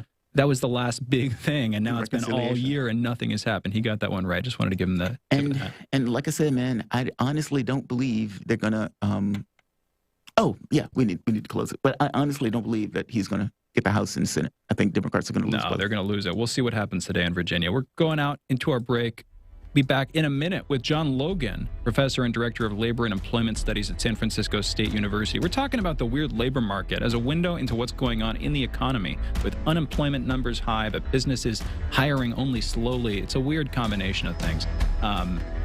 Anyway, back with John Logan in a minute. You're listening to Fault Lines. Be right back.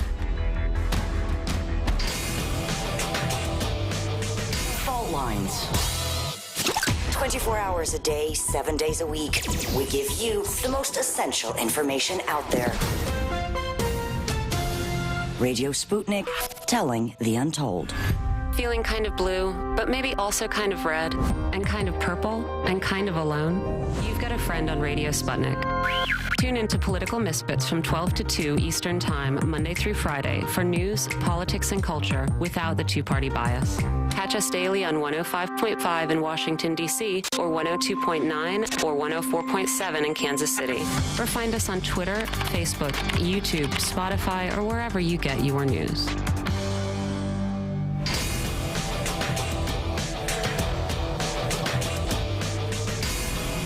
Lines. Welcome back to Fault Lines on Radio Sputnik. My name is Jamarl Thomas. I'm joined with my co-host Shane Stranahan, coming to you live out of our station in Washington, D.C. If you guys are living in the area or near the area, you can catch us on radio at 105.5 FM and 1390 AM. We're also kicking around in Kansas City at 102.9 FM and 104.7 FM. If you guys are digging what Shane and I are putting down, whatever platform you're consuming this content on, give us a like and share that audio or video. If you want to join in on the conversation, you can do so with a chat, a tweet, and of course, you can reach us by phone at 202-521-1320. Your engagement helps makes the show what it is, so definitely don't be shy. And I'm going to bring in our guests. We ran a little bit late in the last segment. So the guest that we're speaking to is John A. Logan. He's a professor and director of labor and employment studies at San Francisco University and a visiting research associate at the University of California, Berkeley Labor Center. He has published widely on the right to organize, employer opposition to unions in the United States and globally, and has worked to research projects with unions in over 20 countries. John, Professor Logan, I should say, thank you for joining us. Hi, very glad to be on. Absolutely. And again, apologies for the delay. We just ran over time and we didn't realize how late we were running into the segment. I got a question for you. There's been very weird stuff that has been taking place in regards to the economy. You have, in one hand, people saying, okay, we don't have enough workers at the various stores. And so many of the stores or many of the businesses are basically short-staffed. Simultaneously, many of the places aren't hiring either. Then you have this other kind of phenomena where workers have basically, after COVID, wanting to spend more time at home, and it's created this kind of reevaluation of their priorities in regards to work, what they want to do, how they earn their living, and how much time they want to spend with their families. And it's like when you add all of this stuff together, it gets very weird. I mean, even the supply chain breaks, the amount of inflation, all of those things seem to be focusing or floating in the exact same space at the exact same time, creating a very weird employment environment. What's your take on this? I mean, if you had to frame and explain why our economic situation or socioeconomic situation looks the way it is, what would be your kind of analysis of it all in this kind of general sense? Yeah, I mean, as you said, when you look at the figures, there seems to be a weird mismatch between the number of job openings, the number of people who have dropped out of the labor force, and yet there's sort of seemingly sort of lack of hiring, less than one would expect. But so, there's no one reason that really explains, why there's a shortage of workers and yet, all these job openings, still relatively higher rates of unemployment, but people not getting hired. But one of the things is the rate of labor force participation has fallen very significantly, in the past year or so. To its lowest rate, labor force participation is really a measure of the share of working Americans who are employed or who are looking for work. And, it's been at its lowest level since the early 1970s or so. And that's been true for the past year. So a number of people have just dropped out of the labor force altogether. And, that includes... And there's a variety of factors for that, and some of it, we can explain and, pinpoint specific things. Like it's very well documented, for example, that, a very large number of working mothers dropped out of the labor force during the pandemic. School closures, a whole range of, the lack of subsidized childcare. And those women have not rejoined in anything like the numbers you might expect with recovery and hiring going on. So, the labor force participation rate for women is fallen even further and is at very low levels. And, so one of the things, and this is actually a crisis that might actually only get worse, because the indication is that the cost of childcare is actually continuing to skyrocket.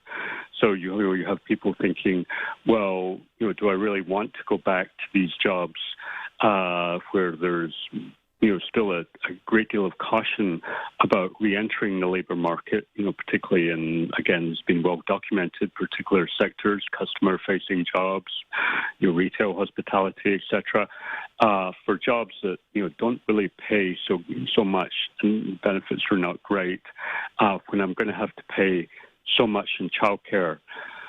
So, that would be one example, but there's many other examples too. There's, been an exodus of so-called boomers, from the labor market, have either taken early retirement during the pandemic or, were forced out of work against their will during the pandemic with lockdowns, etc., and, are just not able to find a job because of age discrimination within the labor force. There's, the issue of wages as well. This again been well documented. Lots of employers like Costco, Starbucks, Target, Walmart are all having to increase their minimum hourly wages in order to recruit and retain the workers that they want. But they're finding they're still not able to do it in the numbers that they want. They increase it in some cases to $15 an hour, Starbucks, and some others. They increase it to $17 an hour minimum starting wage now at Costco. But they're still having difficulty recruiting the number of workers that they need. And, Amazon, of course, is almost a separate case in its own. It's been hiring and building like crazy all through the pandemic. It's increased its minimum starting wage, but it goes through workers so quickly. Again, it's been well documented. Amazon, which is now the second largest private sector employer in the country after Walmart, and continues to grow, has a turnover rate much higher than the industry average, and so especially the warehouses. And the warehouses. Yeah, like 100%, 150% turnover per annum. So, basically, it's having to hire an entirely new workforce every sort of 8 or 9 months, and in some sense, may really, at the rate it's hiring, quickly run out of Americans who are prepared to hire, who are prepared to take those jobs. Yeah, I've had relatives that work at the warehouse in Richmond, actually. There's an Amazon fulfillment warehouse nearby. And, relatives. And, they talk backbreaking work, very difficult job. So, I can totally see why there's that turnaround that takes place in it. So, and then, there's a significant number of people now who have been out, long-term, classified as long-term unemployed, and have been out of the labor force for an extended period of time. And again, it's been well documented in the past that for those folks, it just becomes increasingly hard to re-enter the workforce, even if they want to. And, maybe, algorithmic hiring and all of that has contributed to that. They send off lots of job applications, but it's really difficult even to get, past the first stage of the artificial intelligence, about the qualifications and the work experience and everything else that's required. So they're having a great deal of difficulty. Well, I want to pause here because you've already, and I'm sure there are more that we could go through, but you've pointed at a number of factors, and it seems like overdetermined in some sense. We have all these different things that can, there's overdetermination, underdetermination. You can either have too many factors explaining something or too few factors explaining something for what's actually going on. I don't know what's going on with this, but there are a bunch of different, you laid out mothers who are deciding deciding that the job market, specifically with these service jobs, isn't stable enough, and that the benefit they get from staying home with their family is going to outweigh, all the expenses they're going to have to pay for bringing people in to take care of their families. That's one factor. Then you went to boomers, or people who are a bit older, who either were let go or through lockdowns quit, whatever the case may be. And now that they're going back into the market, they're struggling to find jobs. But then you were also pointing at these companies who, even though they've been raising wages, are still struggling to find workers. And then at the same time, some companies are, maybe inappropriately screening out too many workers with the AI that you're talking about. So there are all these factors, many of which sort of contradict each other. On the one hand, like just those last two, you have companies that are trying to hire and can't hire. And then at the same time, you're just describing companies that are rejecting too many people. And therefore, maybe, you see what I'm saying? They sort of push in opposite directions. Are you talking about different entities making different decisions, or is it the same entities doing both of these things and the market just doesn't make sense? It's irrational in some way. I hope that makes sense. But John, what do you see here? It does. I mean, one of the things, with the very high quit rates, of course, that have been well documented. I mean, particular industries, of course, in food services and hospitality and retail and banking and, police, I guess, as well was one of them. There's just been huge numbers of people quitting their jobs and changing their jobs, but it's really all across the board, in high skill and low skill jobs and so on. So there's a lot of very fed up people out there who are not prepared to re-enter the labor market under the circumstances that are being offered to them.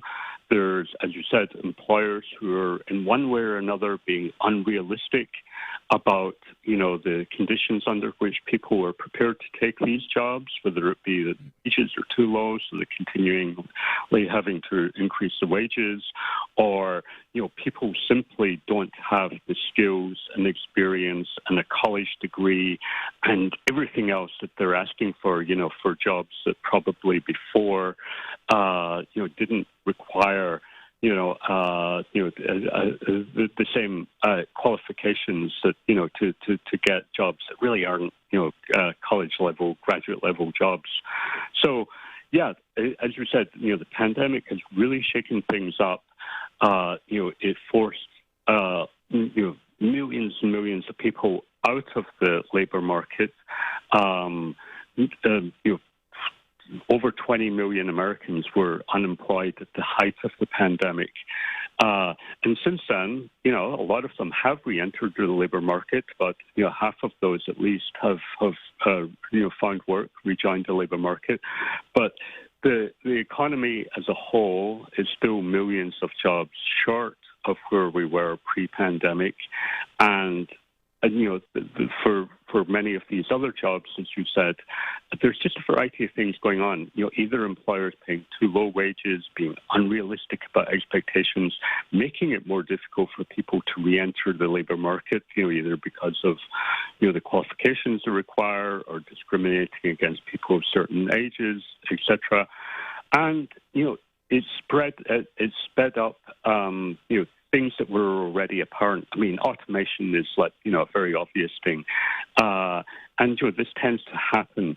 The economic downturns accelerate, these sort of profound changes in the workplace that were already happening prior to the recession. And, one of the clearest examples of that is that the automation of jobs, that most of the jobs that disappeared during the economic downturn associated with the pandemic were those that were most vulnerable to automation.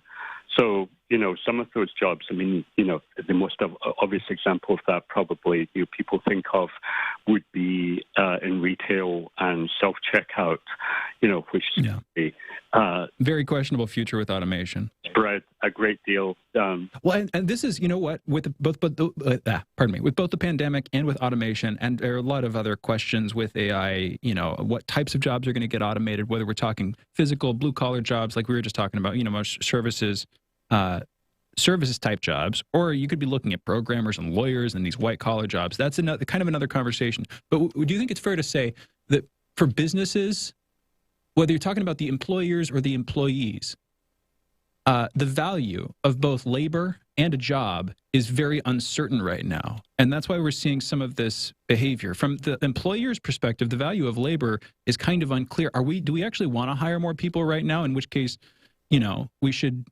raise the wages and get anybody we can. Or do we not want to hire because we don't know if we're going to go into another lockdown or how business is going to be, in which case we don't need to hire, therefore we can screen people out, we can try to sift the cream of the crop, that kind of thing. And from the employer's perspective, they don't know if they want a job because they don't know if in a year they're going to get more stimulus checks or if the economy is going to go into some weird mode where they desperately, another recession, something like that, where they need a job. So from both the employer's perspective and the employee's perspective, there's a lot of uncertainty about the value of labor and the value of job. And that's why we're seeing a lot of apparently irrational, contradictory behavior.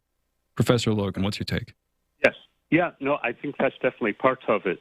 As you said, the value of labor, how much employers are prepared to pay, the conditions they're prepared to offer, the qualifications that they're requiring for specific jobs, whether or not they actually want to rehire in the numbers that they had prior to the pandemic. As you said, there's still a huge amount of certainty on their behalf.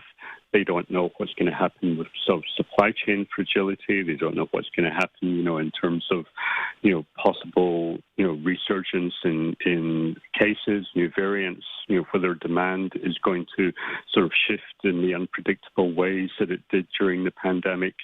So they're really not, there's some cases, such as Amazon, such as some of the big retailers who can't get enough people for their supply chain jobs in particular, where they really do want to hire but are unable to do so.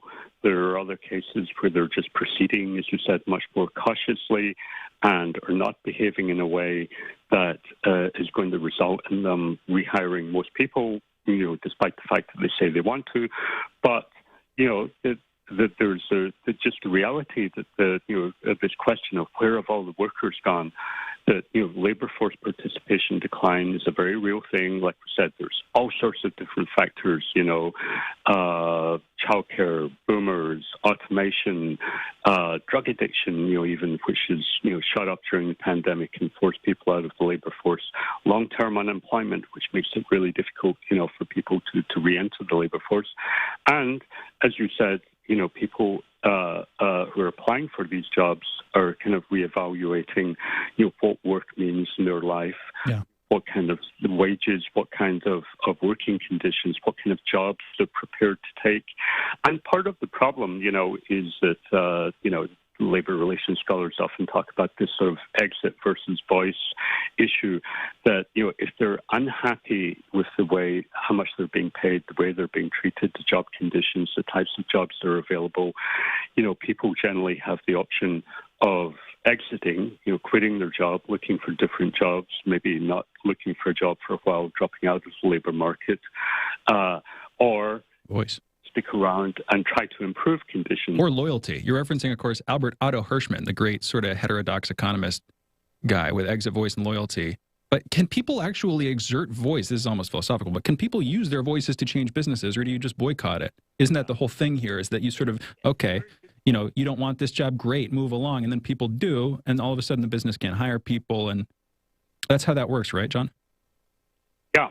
But, because especially, it's not the only factor, this is a significant factor, because, private sector union density has fallen so much in the last few decades in the United States. I mean, there are large sectors of the economy, large parts of the country where in the private sector unions effectively don't really exist. And so for workers, especially lower wage workers, so-called less skilled workers, voice is not a realistic option. There's really not much that you can do. We talk about, sort of October strike waves and things like that. Mm-hmm. It's not really a strike wave. I mean, yeah, there's a lot of really fed up people out. But basically, those people need a job. And at the end of the day, you either accept it or basically move on. John, I think we might have lost them. John, can you hear me? Yeah, we might have lost him for a bit. Hopefully. Yeah, hopefully he'll be back. But, I mean, to be honest, we're pretty darn close. Yeah, we're only got a minute or two anyway. But John, good looking out. I appreciate you coming on, and great explanation. I mean, like you said, it was detailed. He was going into item after item going into different things, and that's why I wanted to get in for a second, just because I didn't want people to lose track, kind of, but also because, okay, there are a bunch of different factors. What's actually at play here? And this argument makes sense to me, and I'm kind of making, that the market's just confusing right now because people are confused, and businesses don't know what to expect. They don't know what the government's going to ask of them. They don't know how business is going to be doing in a year or two. You can't make strong predictions about it. You can't make good plans if you're living in an inherently chaotic environment. Everything is in flux. You don't even know. That's true for the workers too. That's true for employers. Yes, it is. I mean, you don't even know if COVID is going to come back with a resurgence. I mean, for all we know, there could be a different mutation that ends up spiking the number of people who get injured and die and everything else again. Sine wave of COVID intensity, and also all of a sudden we go back into a lockdown. Although it doesn't look like lockdowns are anywhere on the horizon, no matter how severe COVID gets, just because that would be catastrophic for the economy. There's just a lot of very weird stuff. And so I'm glad he could explain it. I mean, he's a professor on labor and employment, so perfect. The voice that you guys were listening to is John A. Logan. He's professor and director of labor and employment studies at San Francisco University, or State University, and visiting research associate at the University of California, Berkeley Labor Center. He's published widely on the right to organize, employer opposition to unions in the United States and globally, and he's worked on research projects with unions in over 20 countries. You guys are listening to Fault Lines with Thomas and Stranahan. We will be back in a moment. Fault Lines. Tough questions are the most powerful weapon we have. As long as you have questions, we'll keep asking.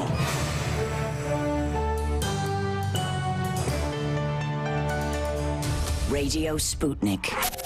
Telling the untold. What do we want? News, politics, and culture. When do we want it? Wait, we weren't finished. News, politics, and culture without the red and blue spin. Okay, so now when do you want it? Daily from noon to 2 p.m. Eastern Time. Okay, satisfied now? Never. Tune into Political Misfits on 105.5 FM in Washington, D.C. and on 102.9 and 104.7 FM in Kansas City, Missouri. Daily for our analytical fix. No surrender.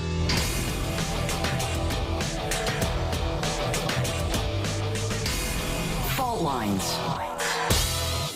And we're back. You're listening to Fault Lines with Thomas and Stranahan, and we are taking your calls. 202-521-1320 is the phone number. Get in while you can, although I can tell you right now we've got callers on the line. 202-521-1320. Now's your chance. Let's go to Sharif calling in, talking about, I believe he was talking about this last segment. 202-521-1320. Sharif calling in from New Orleans. Sharif, you're on. What's on your mind? How y'all doing? First, I'd like to say hashtag free Julian Assange, free Donald Zinser, hands off Haiti.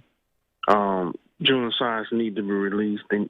He got to be released for the protection of freedom of speech, and also for a publisher to protect publishers around the world, journalists. He has to be released.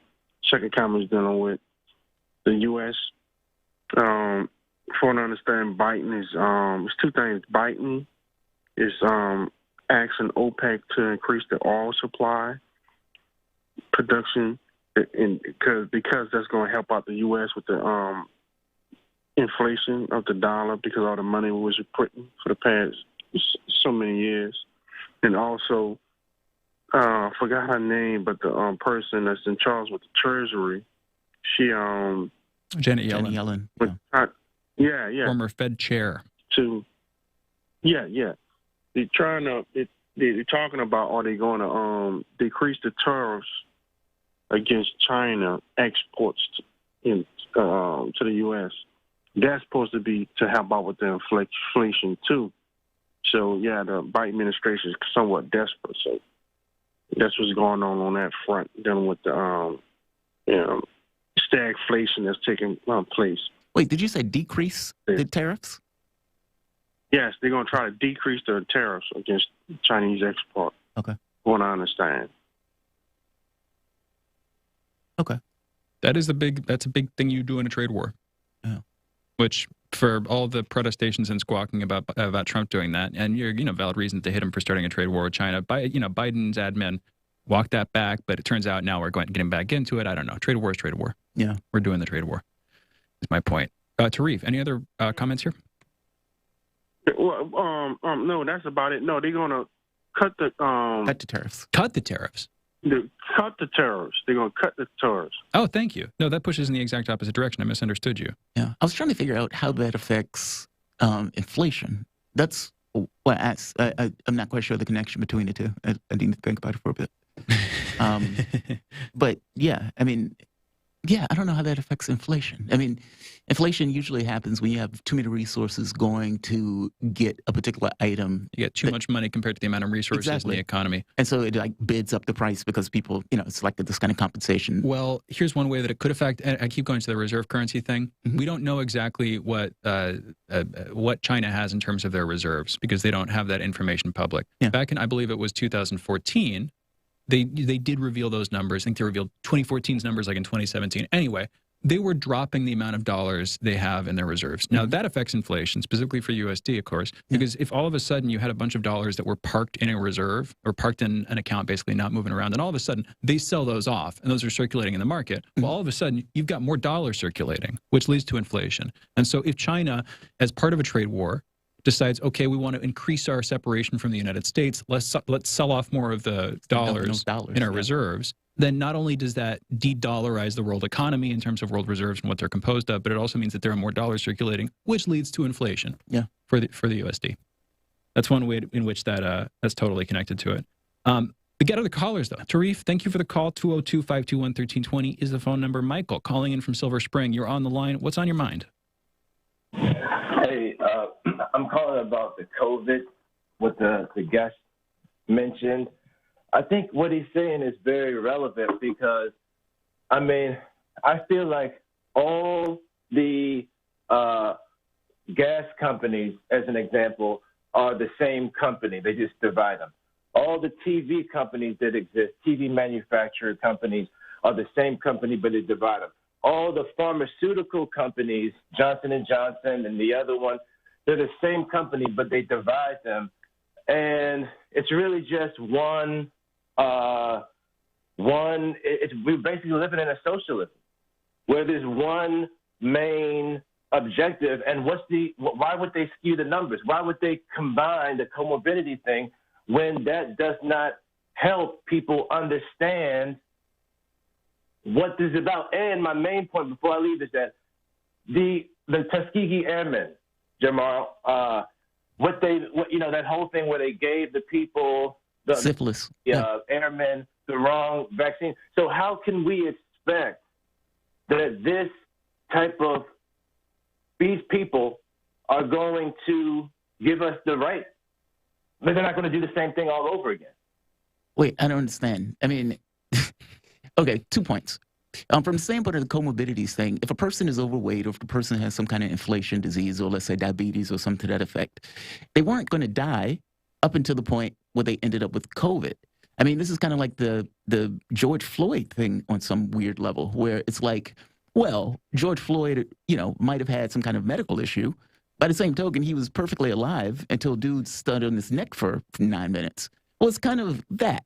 They're not insane for basically saying this person died as a result of COVID when it exacerbated whatever kind of medical condition they already had.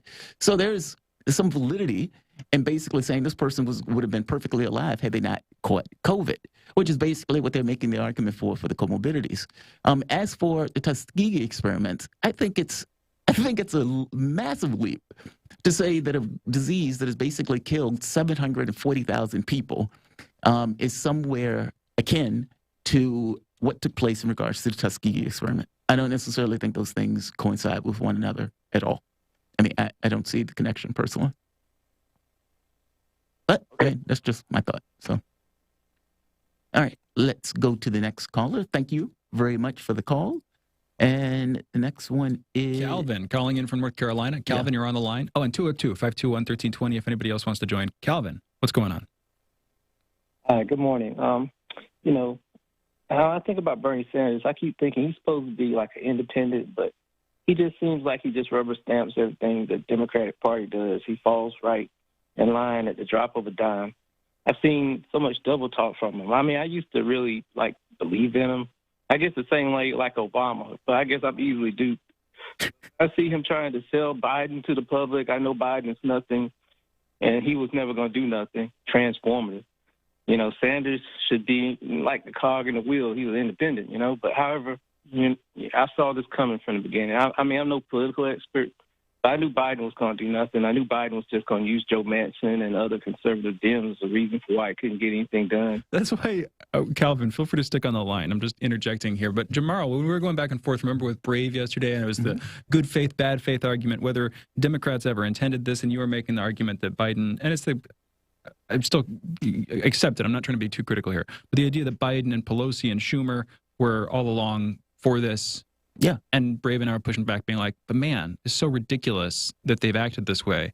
Wouldn't they just want to make it seem like they're for it, even though it's impossible, and drag it out? That's beneficial. Because they don't have anything else to do. Nah, I don't buy that. But what else could they do? If you look at, when I actually earlier today, you say you don't know what you think. It's true.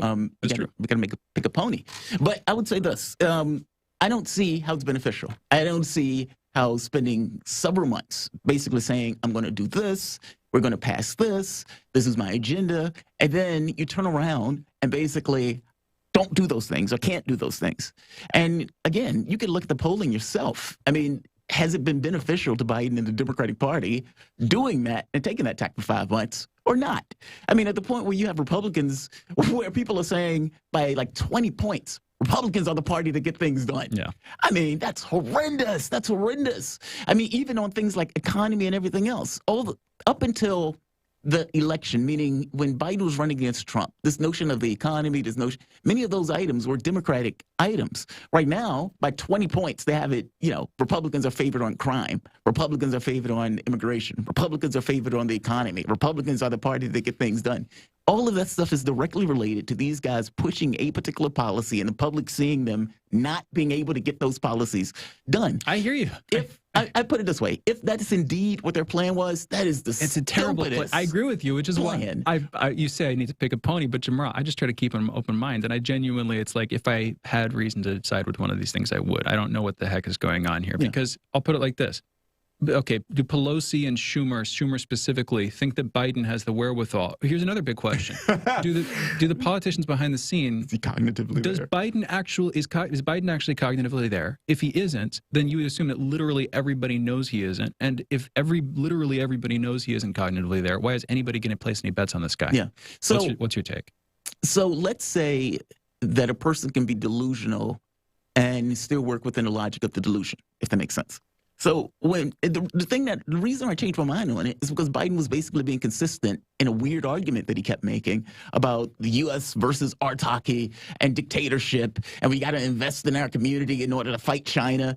And it's like, that was his take. It's such a weird take where your economic policy or your policies for the home country aren't specific to the home country in and of itself, but you're doing this because you're fighting autocracy. And it's like, all right, that is so weird that a person is not going to say something that ridiculous unless on some level they actually mean it, because I don't think he realizes how ridiculous it is. I don't know that he needs to. Yeah, he just gets put on the stage with a paper in his hand to say whatever they want him to say, right? And I'm not kidding. Well, I think it's funny because it's sad, but I'm not kidding. It's sad, but I think he believes it. Like when he's like the other day when he was giving that speech, he starts banging on the podium. They're fewer democracies. I believe whatever he feels in the moment, but that doesn't mean that he has a cohesive policy agenda or that anybody around him is actually listening to what he's saying. They just put him up on stage and they go and drink their coffee while he talks. You know what I mean? Oh, that's nice, Biden. Exactly. Well, yeah, because he's a figurehead. Yeah, genuinely, and that was the whole idea going into this election, right? So he has dementia. He has dementia. He's going through cognitive decline. Everybody around him is aware of it.